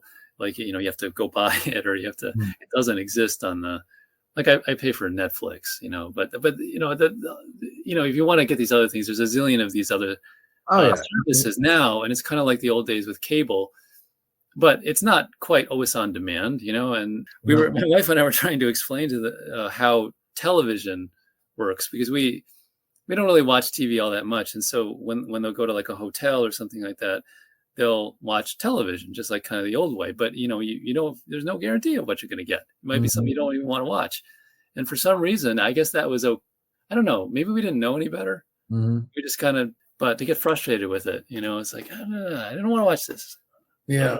Yeah. It's amazing the choices that they had, because when I was a kid, like a little kid, we only had like 3 or 4 channels. Sure. ABC, CBS, NBC, and then we had like whatever the public network was, and but anyway, as I got a little older, we would have the 12 or 13 channels, and then it seemed like when I was a teenager, we bought my grandfather. He had Lou Gehrig's disease, and so he had to sit in a chair and just watch TV all day. Sure. And so we got him like a digital box. It was the first time where you had like a remote control and you could change the channel without getting up. And that sucker, we thought it was amazing because it had 30 channels. Yeah. I remember Channel 21 was Kung Fu Theater, on Saturdays or whatever. But, you had like, we thought that was a lot. And now I guess, thousands. You can stream anything you want at any time. My problem with the streaming services is when we go to watch a show, we've got Paramount or Prime or whatever, but it seems like the movie that we want to watch, it's on there, and we're paying a subscription, but we're not premium subscribers. So they're going to charge me an extra $3 to watch this movie. And so that's the part I don't like. I remember probably over 25 years ago, I remember a guy that he would bring his kids to karate, and he would say, in the next decade or so, because he worked in this industry, he said in the next decade or so, he said, you're going to be able to watch what you want, when you want, immediately. You won't have to wait until next week when you get, we're going to have this episode. He said, you can watch all these episodes in a row, Like you don't have to wait. Like you just watch them all. I'm like, he does not know what he's talking about. And he was correct. You can sit down and binge watch, any shows you want to watch. And they want you to do that. I mean, they want you to watch them and rewatch them. But yeah, he told me that. And I thought, no, he doesn't know. And he was right. He was right. You could like pick your own channels and watch your own, whatever you wanted to watch. And he was correct. Well, you'd mentioned Bill Wallace before. So I train with Bill Wallace, but I do it over, he I think started with, before the pandemic, he would do a virtual class via Zoom. And I think he may have promoted it more then, but it's once a week. Anybody can do it. You sign up, you do pay a subscription or whatever. I mean, I think that's amazing. Like the idea, like you can find these people so much easier now. You can train with them, and you may not be able to do it always in real life, but I mean, you can do it in some way. So, I mean, obviously, I mean, you're a teacher, so I mean, I'm sure you're always getting the people who say like, well, I don't have time and I can't make it to this. I mean, there's always something you can do. And that is just amazing. I think like all the stuff that's out there on YouTube. So my dad told me a story. So Bill Wallace, Superfoot, he always jokes and stuff about how he goes every day to either a McDonald's, Burger King, Wendy's, Hardee's, or whatever. And I thought he's just saying that because he's so built up, hard as a brick. I thought he just says that, he's not really eating that way. Well, he worked out with a friend of mine named Paul Stingo Garcia. I don't know if you know Paul Garcia. He was teaching up in Connecticut for a while. I think it was Connecticut. Anyway, he said he did some videos with Bill Superfoot Wallace. And he said every day when we got done shooting the video, we would either go to McDonald's, Burger King, Wendy's, Hardee's. He said he would just switch every day and get something different. He said that the grease helped lubricate his joints. And he said he really does that. And but my dad told me, what solidifies this story is this. When I was 4 years old, my dad took me and my mom to Battle of Atlanta. I'm 4 years old. I don't remember it. Yeah. But he said we went to Wendy's after the tournament. He said we're standing in line and we look and Bill Wallace is just right behind us.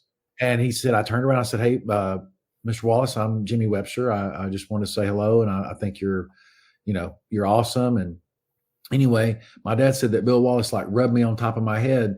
It's like, this guy's going to be something one day in karate or whatever. And I don't remember that exactly. I think I remember because my dad tells the story, but I don't think I really remember it, but it was in a Wendy's. So, he was eating there still. And that would have been in 75. That would have been in 1975.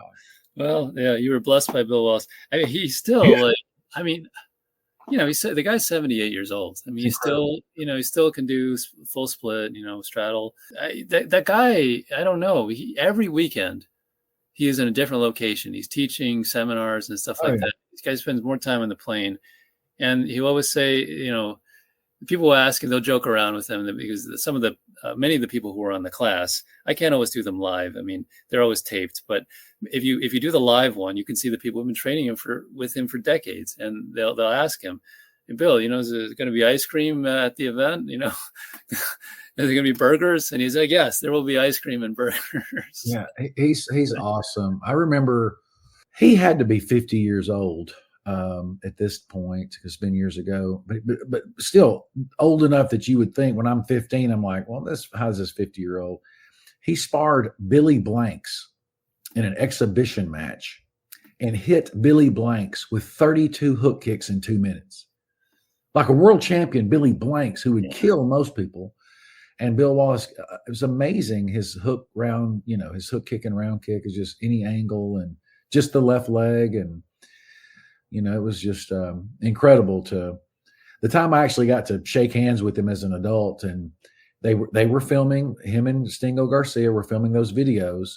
And I was at a tournament and they were both standing there. I thought, well, I don't know Bill Wallace, but I do know Stingo Garcia. I'll just go up and see if Stingo introduced me to him.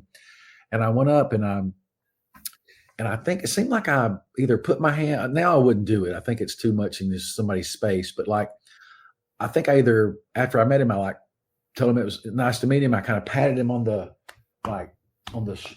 shoulder, back of the shoulder, and he felt like wood.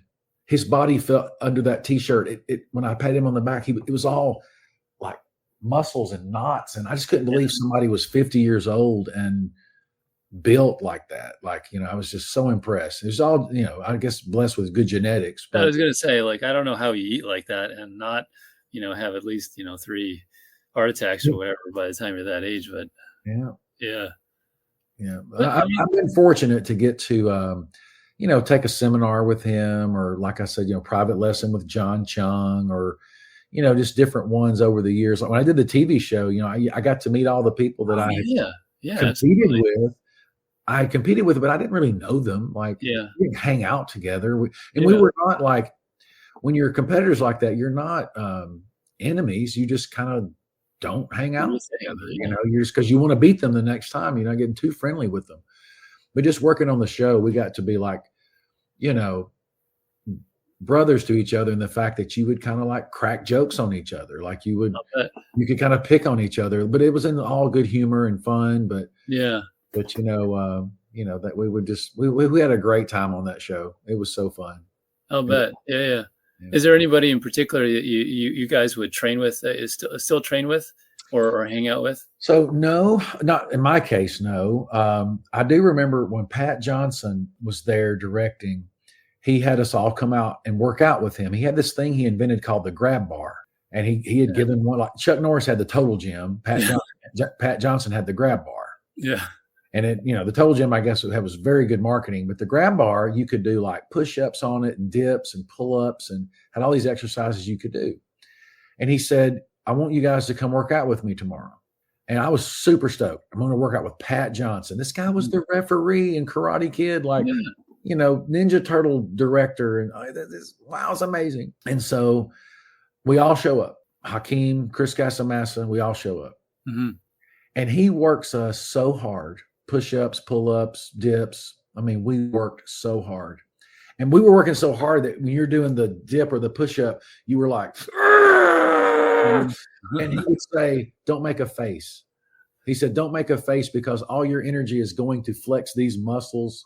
He said, do it with a straight samurai face and just push, but don't make a face. So he was trying to kill us. Then when we get done, he says, all right, we're going to do it the same time tomorrow. And I thought, so the next day, me and Johnny, the Tiger Claw, show up. Nobody else showed up. And he put us through it again. And of course, now I didn't tell this, but like the day before, the day before we worked out with him, I was thinking, this guy's 50 years old. Like I'm 54 now, but then I was 24. Yeah. So I'm thinking, this old man does not know what he's in store for. Like, I'll let no one outwork me. Like I may not be the biggest and the fastest and the strongest and the smartest, but no one will outwork me. I will work them down. I'll work them so hard they may catch a cold. Their immune will go down. Like I had this in my mind, all built up, cocky, like that I was going to show up and make this old man regret that he had ever thought about having me work out with him, because I was going to punish him. He worked us out. So, and he did everything we did. Like he didn't just tell us to do it. He did it too. Yeah. And he was in way better shape. And he was 50. We were half his age. We were 25. He was 50 something, and he killed us. And like, he was fresh, and the next day do it again. And then the third day I didn't show up. I was like, I can't. You win. I'm tapping out. I tapped out to Pat Johnson. Well, there are worse people to tap out to, for sure. That's right. I mean, that's right. Yeah. There's some 20-year-old logic there, right? I mean, oh yeah. Yeah, he definitely had the experience. So yeah, I got to have dinner with him once, like before the show. I got to have dinner, and my dad's like, hey, don't be doing anything stupid like chewing with your mouth open or something like that. Get your crap together. And so I made sure that I put my napkin in my lap, and I'm eating not too fast because I'm a fast eater, and I'm chewing with my mouth closed. And he's sitting across from me, him and his wife, and he's chewing a piece of steak and talking while he's chewing the steak. And he's like, yeah, so what we're going to do. And he's talking and talking. And I'm sitting there thinking, he's getting away with it. Why can't I? But it was funny because it was the thing that my dad said for me not to do. I was sitting there watching him. I was like, oh my goodness, he is doing the same thing, but who cares? It's Pat Johnson. Like, I'm so thrilled, Yeah. I mean, I know they say don't meet your heroes, but I mean, sometimes it doesn't disappoint. I remember, the whole reason I found out about that show back when it wasn't called WMAC Masters, I was at a Taekwondo training camp, and it was put on by Macho. And I guess at the time, maybe like Herb Perez and Christine Van Rodriguez and a few other people were like they would do like the ads and things like that, or they're like sponsored by them. I don't exactly know how it works, but Macho put on the camp, and it was a camp. It was in like Connecticut or something like that, in an actual summer camp. So it was like really hot, and we were on a gymnasium floor that I remember being very, very, very slick. Mm-hmm. They would do it was mostly just sparring, but every now and then we'd take a break, and then once Christine Van Rodriguez did like a chain whip form. I was like, that's amazing. Mm-hmm. And then I think it was sometime during that week they sat us down and said like, hey, we want to show you a movie. And they had some movie playing. I don't remember what it was, but before that there was a trailer for, I think they were calling it was Quest for the Dragon Star at the time. Oh, yeah. Great and name. They had a few clips strung together, and they had like, I don't know if they had music for it, but I think they played, I think Mortal Kombat was popular at the time. Maybe they had the Mortal Kombat theme or something like that. But it was amazing. And I was like, oh, this is amazing. But there was no, they didn't tell us when it would come out or anything like that. And there was obviously no kind of way of knowing, I guess. But it did later on that year. But I remember thinking that I'm going to go see if I can find this. Very cool. Yeah. And I remember something that, obviously you spent a lot more time with those folks, but I remember there was something that Herb Perez said. I mean, it was one of the, like I said, it was hot. I don't know if you guys use it, but the World Taekwondo Federation, the Hogu and everything like that, it's really tight, it's hard to breathe sometimes. Oh yeah. I remember we were dogging it or something like that. And he sat us down. He's like, all right, let's pause for a second. And everybody's breathing hard, and he's like, you know what? When you go and you do something, you want to give it everything, give it your all, live it up, and it's make the most of it, even if you can't necessarily do it. And I remember he pointed to some guy in the audience who was like just drenched in sweat, and he's like, just like this guy. And he talked about times when he would go and travel and they do all these different things, and it was they would do that and make the most out of it. And so that little story always stuck with me. Absolutely. Yeah. It's amazing what you do. And like people will say, I have people call me during the pandemic and say, hey, just sitting around watching all these old shows that meant something to me as a kid. And, your character or your show, or like, you're the reason that I do martial arts today. You're the reason that I practice stunt work today. You're the and I was like, wow, I cannot believe that we touch these people's lives. And my favorite one actually wasn't about me. It was about Hakeem Austin that played the Machine. Mm. So we did a Zoom call during the pandemic. And so I got to see like Carmichael and Hakeem and Christine and Herb Perez and people that I haven't seen in 25 years plus. Yeah. And we all had to tell our favorite, from the show. So mine was the show had wrapped. I take a vacation to Florida. I'm going through the grocery store. I round the corner with in the South, we call them buggies. I think you guys call them shopping carts. Mm-hmm. I have my shopping cart buggy. And I go around the corner, and there's a lady with her cart, and she's like at least 80. And she goes, I've seen you on television. And I said, yes. I was all humble and everything. I was like, yes, ma'am. Yes, you have. Yes. And she said, what's the name of that show? What's the name of that show? And I said, it's the WMAC Masters. And she goes, what? She goes, you're Highlander. And I'm like, no, I'm not Highlander. She's like, no, you're Highlander. I promise.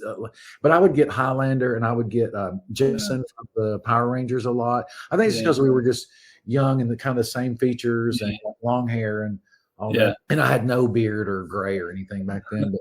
But the one that impressed that I had never heard was Hakeem Austin said that he owns a couple of nightclubs, and he said, I'm back in the office, and one of my bouncers comes in and says, JT is here to see you.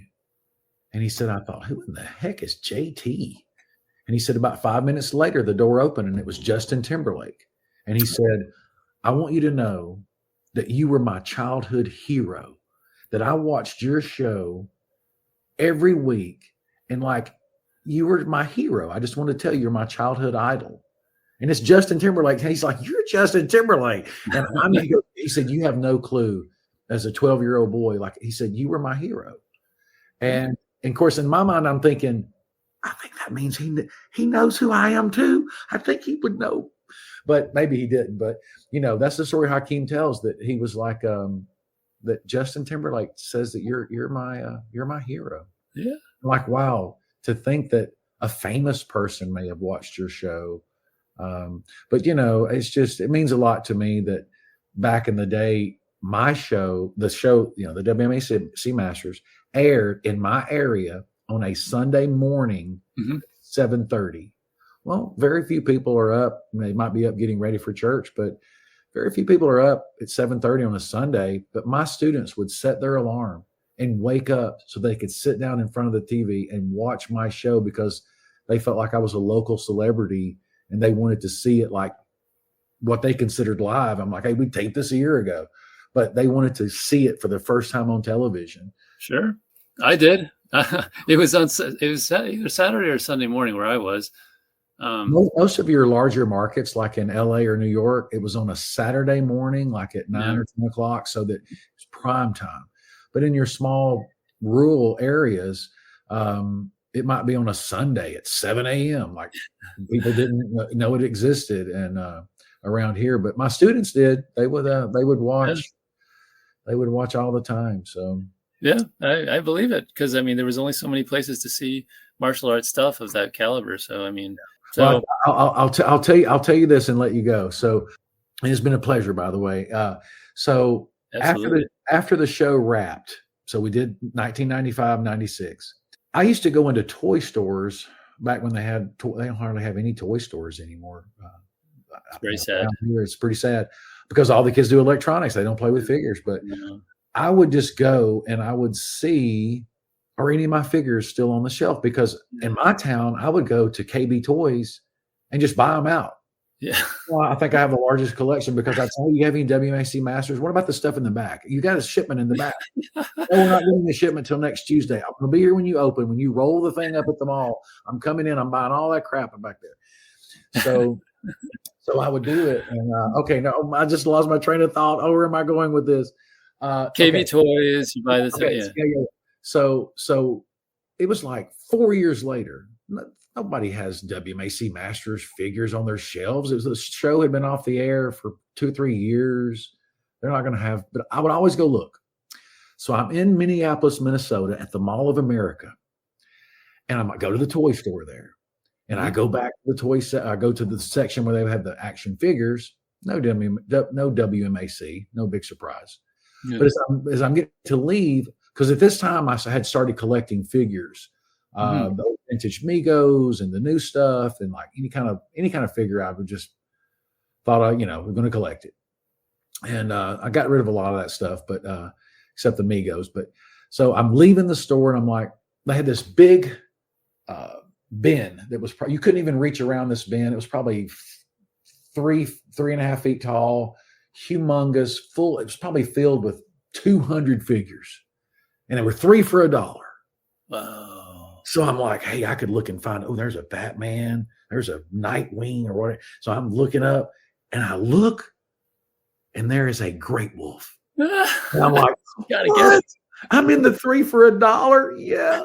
So I take these 3 figures, and I go up to the cash register, and I put them down, and the young lady, she's ringing them up.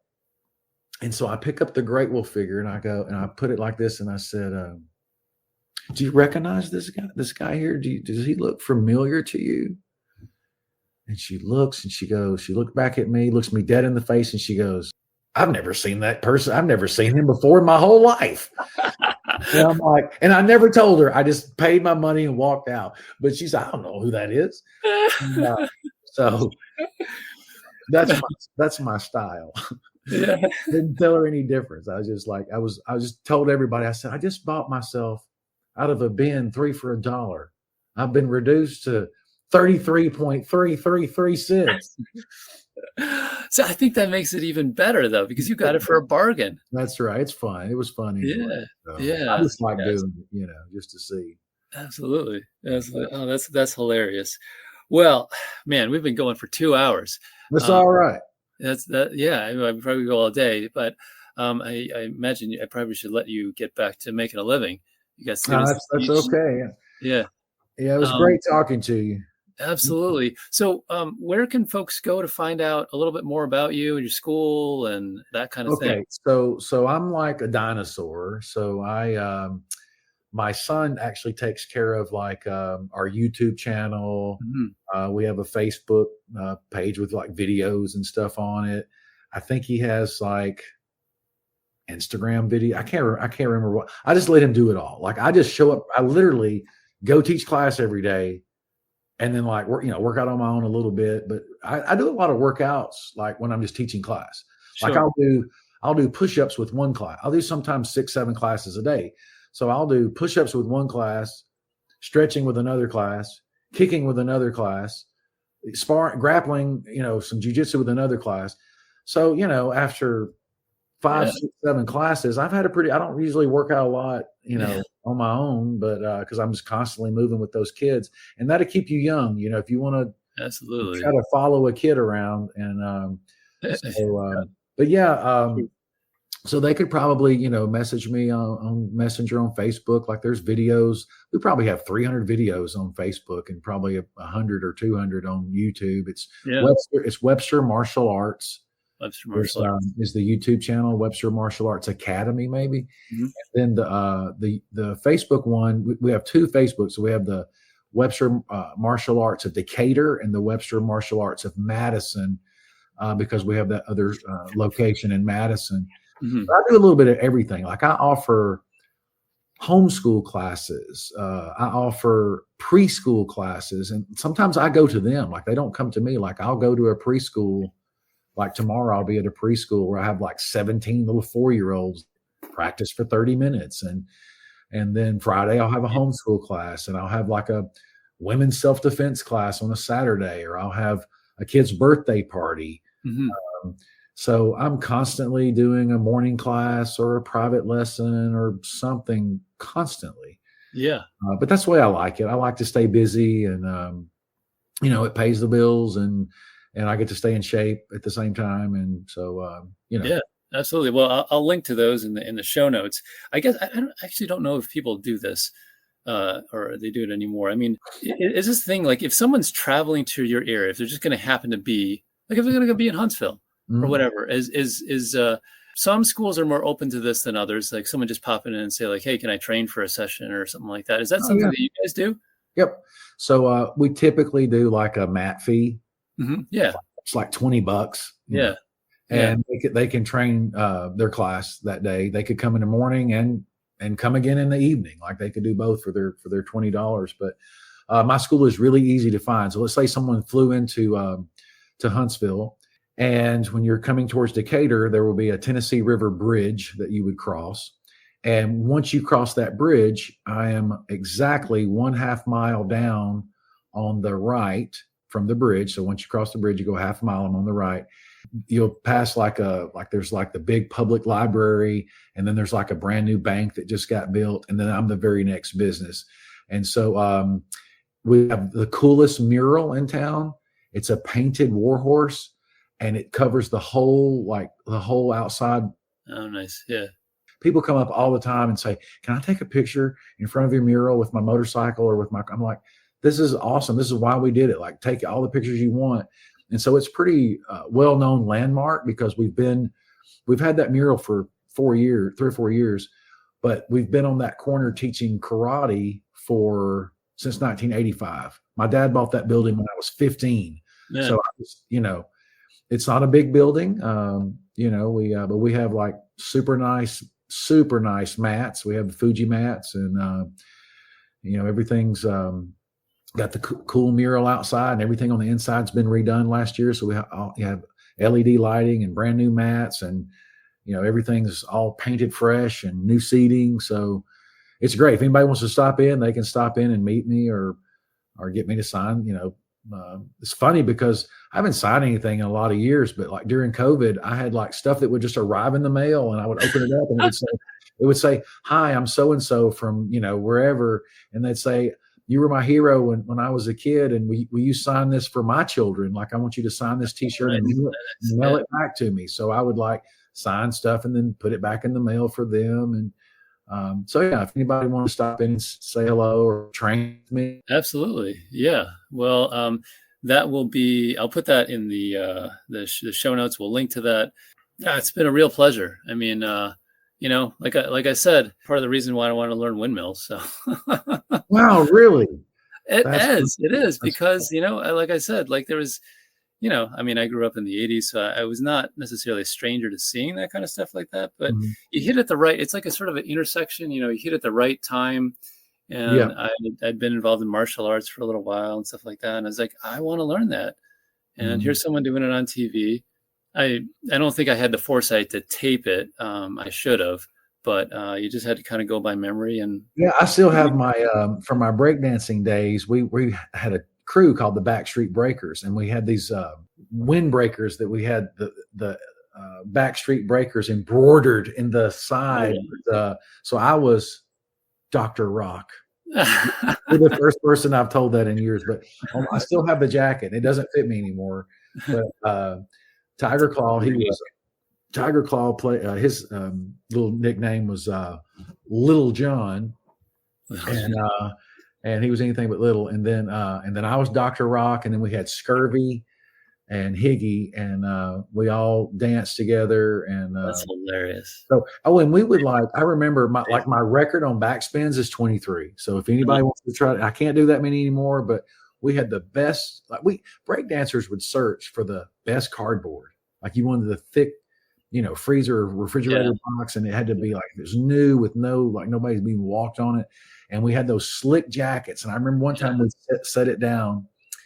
We do a show at the Princess Theater where we've been doing this thing called Black Belt Spectacular. But when I was a kid, we would do demos there. They would have it's a theater. So they would have bodybuilding competitions there or show movies there, but it's like an old theater. And when I was 13, 14, we just walked in and nobody was there. The stage was open and all the big back doors were open, and we're looking around. There's nobody in the whole auditorium. And so we're like, hey, let's throw down this cardboard on stage and I did 23 backspins. It's a record I've never been able to duplicate. But I had two witnesses, and they're like, man, you got 23. So I probably couldn't do 5 now, but anyway. Well, yeah, you never know. I'll be honest with you. I don't know if you practice them on there, but I love sort of wrestling mats and stuff like that to practice on, because at this point in my life, I'm a little younger than you, but it still hurts, and you want to find something that's nice and slick and smooth, but if it's really hard, it's not as much fun. Not anymore. Yeah. It's still fun for me. I want to keep doing it as long as I can do it. And that's the goal of mine. I remember when my daughter was doing gymnastics, her teacher was, so I told you earlier in the podcast that I took gymnastics for one summer when I was 10 or 11 years old. Yeah. All those years later, my daughter went to the same gymnastics coach.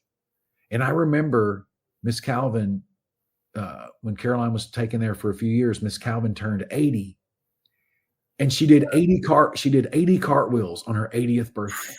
Jeez, and I'm like, man, that's what I want to be. I want to be that's my hero. That's who I want to be. So people like Miss Calvin, I don't know if you remember a name called Jack LaLanne. Oh, for sure. Yeah. So when I was 12 years old, I saw on television Jack LaLanne on his 70th birthday pull 70 small canoes with a person in each canoe. They're all stringed together. and he swims a mile or two in freezing water while he's handcuffed and shackled. So he's handcuffed, shackled, swimming a mile, pulling 70 boats with 70 people on his 70th birthday. And he gets out and he drops down for push-ups. And I'm like, that's who I want to be. Crazy. So I want to be like this. You can't beat Father Time, but at least you want to fight as long as you can. So just as long as I can do handstands and push-ups and a backspin. So I don't cloud my mind up with a bunch of stuff that I can't do anyway. Like I can still do a back tuck on the trampoline. Mm-hmm. I can't do a back tuck on the ground anymore, a standing back tuck. I would hurt myself. But I don't cloud my mind up with that. I always look and say, well, you can still kip up. You can still do the windmill. You can still do the splits. You can still do.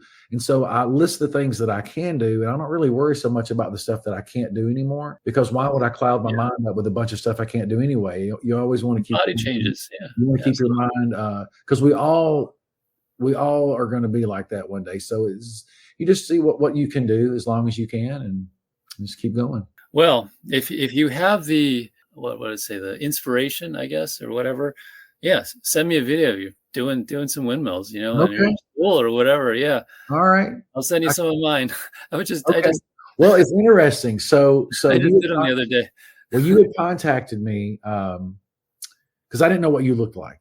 Yeah. And you had sent me some links, but I didn't look up any of your stuff. I just, I've been pretty busy with the wedding and obviously, passing. So during the couple times we talked, I meant to go to your links and stuff and like check it out, but I never did. So anyway, yesterday I'm on the phone. I swipe, I'm doing TikTok. I'm just going through. I think it was TikTok, and it had a name, and then in parentheses it said Josh Bloom, and I'm like, I wonder if this is the same guy. How can this happen? The day before, it popped up in my feed. Is the phone listening to me again? Yeah. So anyway, but I'm pretty sure it was a lot of. So I swiped right to see all the videos that you would put. I'm assuming it was you. Is a lot of breakdancing stuff. Probably. So I'm not sure, but it was. I watched a few videos. I'm like, I think I'm going to be talking to this guy tomorrow. So. If it was, there was. I had to drop something off at the place that I work. Probably shouldn't be saying this on air, but I don't care. There's, I'm a 45-year-old man. I'm still kind of trying to like sneak into the places I shouldn't be. This is what I used to do when I was a kid, when I was, b-boying and stuff like that. And we would get kicked out of places all the time for, you don't want to scuff the floor or whatever. Still doing it. So I had to drop something off the place I work, and there's a wrestling room. There's a wrestling room right there. I work in a university, and it's a wrestling room there, and it was unlocked, and they have beautiful mats. The lights are off and everything like that. They have beautiful mats there, and no one was using them. It's kind of late, so I was like, you know what? I'm just going to make use of them. So I went there, practiced for a bit, did some windmills, did some flips, left, and just as I was walking out, I was coming out the door from this area. I mean, if you can swipe in and stuff like that, you have a right to be there. But just as I was walking out, the public safety goes, it's just right there, waiting right there. And I was like, I think they were just doing their rounds. And I just figured, well, I do work here. I mean, I don't think anybody's going to care. But I just walked, and I was like, I just kept walking and did my thing. They drove on by. But you never know when someone might see you, and it may inspire them to do something, even if it's not if they can't windmills, just something because dancing is, what is the great Satchel Paige quote when he says, the great baseball player, and he says, let's see, like, love like you've never been hurt. Mm-hmm. And it finishes up. Let's see. I'm trying to remember. I want to do it verbatim. I don't want to misquote it, but it's basically, love like you've never been hurt, and dance like you dance when you think no one's watching. Absolutely, yeah. And just to keep your life like that. So, you never know when you may inspire someone to, want to just be more fit and work out, and whether it's dancing or whatever. Yeah. But, well, that's awesome, brother. It was great talking to you and meeting you. And, we can do it again sometime. If this show, they're talking about rebooting the show. Yeah. We're talking about doing like like, doing a reunion show. And I just got a message yesterday from the official writer of the show. Like they've already put people in place to do that. So if something bigger happens, you'll have to interview more of us and check it out and come see us on the set. And that'd be great. That would be amazing. Absolutely. You can come to my school sometime, work out with me. If you're ever in this area, just pop in. That's so nice. Yeah. We'll if we ever happen to be passing by. Yeah. Yeah. We'll kick a little bit and we'll windmill a little bit, and then we'll go get something to eat together. It'd be fun. That would be great. I haven't been there in years. So but it was, it's always been one of my favorite places. It has so many fond memories of space camp. So yeah, we could go back to the Space and Rocket Center. You could see it again. Relive. Maybe if my kids decided they're not super into space, but maybe if they do, or maybe we'll take a trip down there. Yeah, I would love that. Well, great. Absolutely. So, well, thanks for the opportunity. Absolutely. Thanks so much for coming on and being so generous with your time. We went for like almost 2.5 hours at this point. That's all right. Well, yeah, let me know if you need anything. I'll send you those pictures of some of my collections, and maybe I'll get my son to do a video of me doing a windmill. So. Oh, that'd be great. Okay. Well, Mr. Webster, thanks so much for coming on. My pleasure. It's a pleasure. Okay, you too. We'll catch you later. All right. Absolutely. All right, bye. Hey, a couple last minute things before you go. Thanks for listening to this show. If you liked it, you can find many more on the website 13thr.wordpress.com or on your favorite podcasting platform. You can often find behind the scenes information about this show and other things that I do on social media such as Instagram, Twitter, and Facebook. You'll see links to those in the show notes.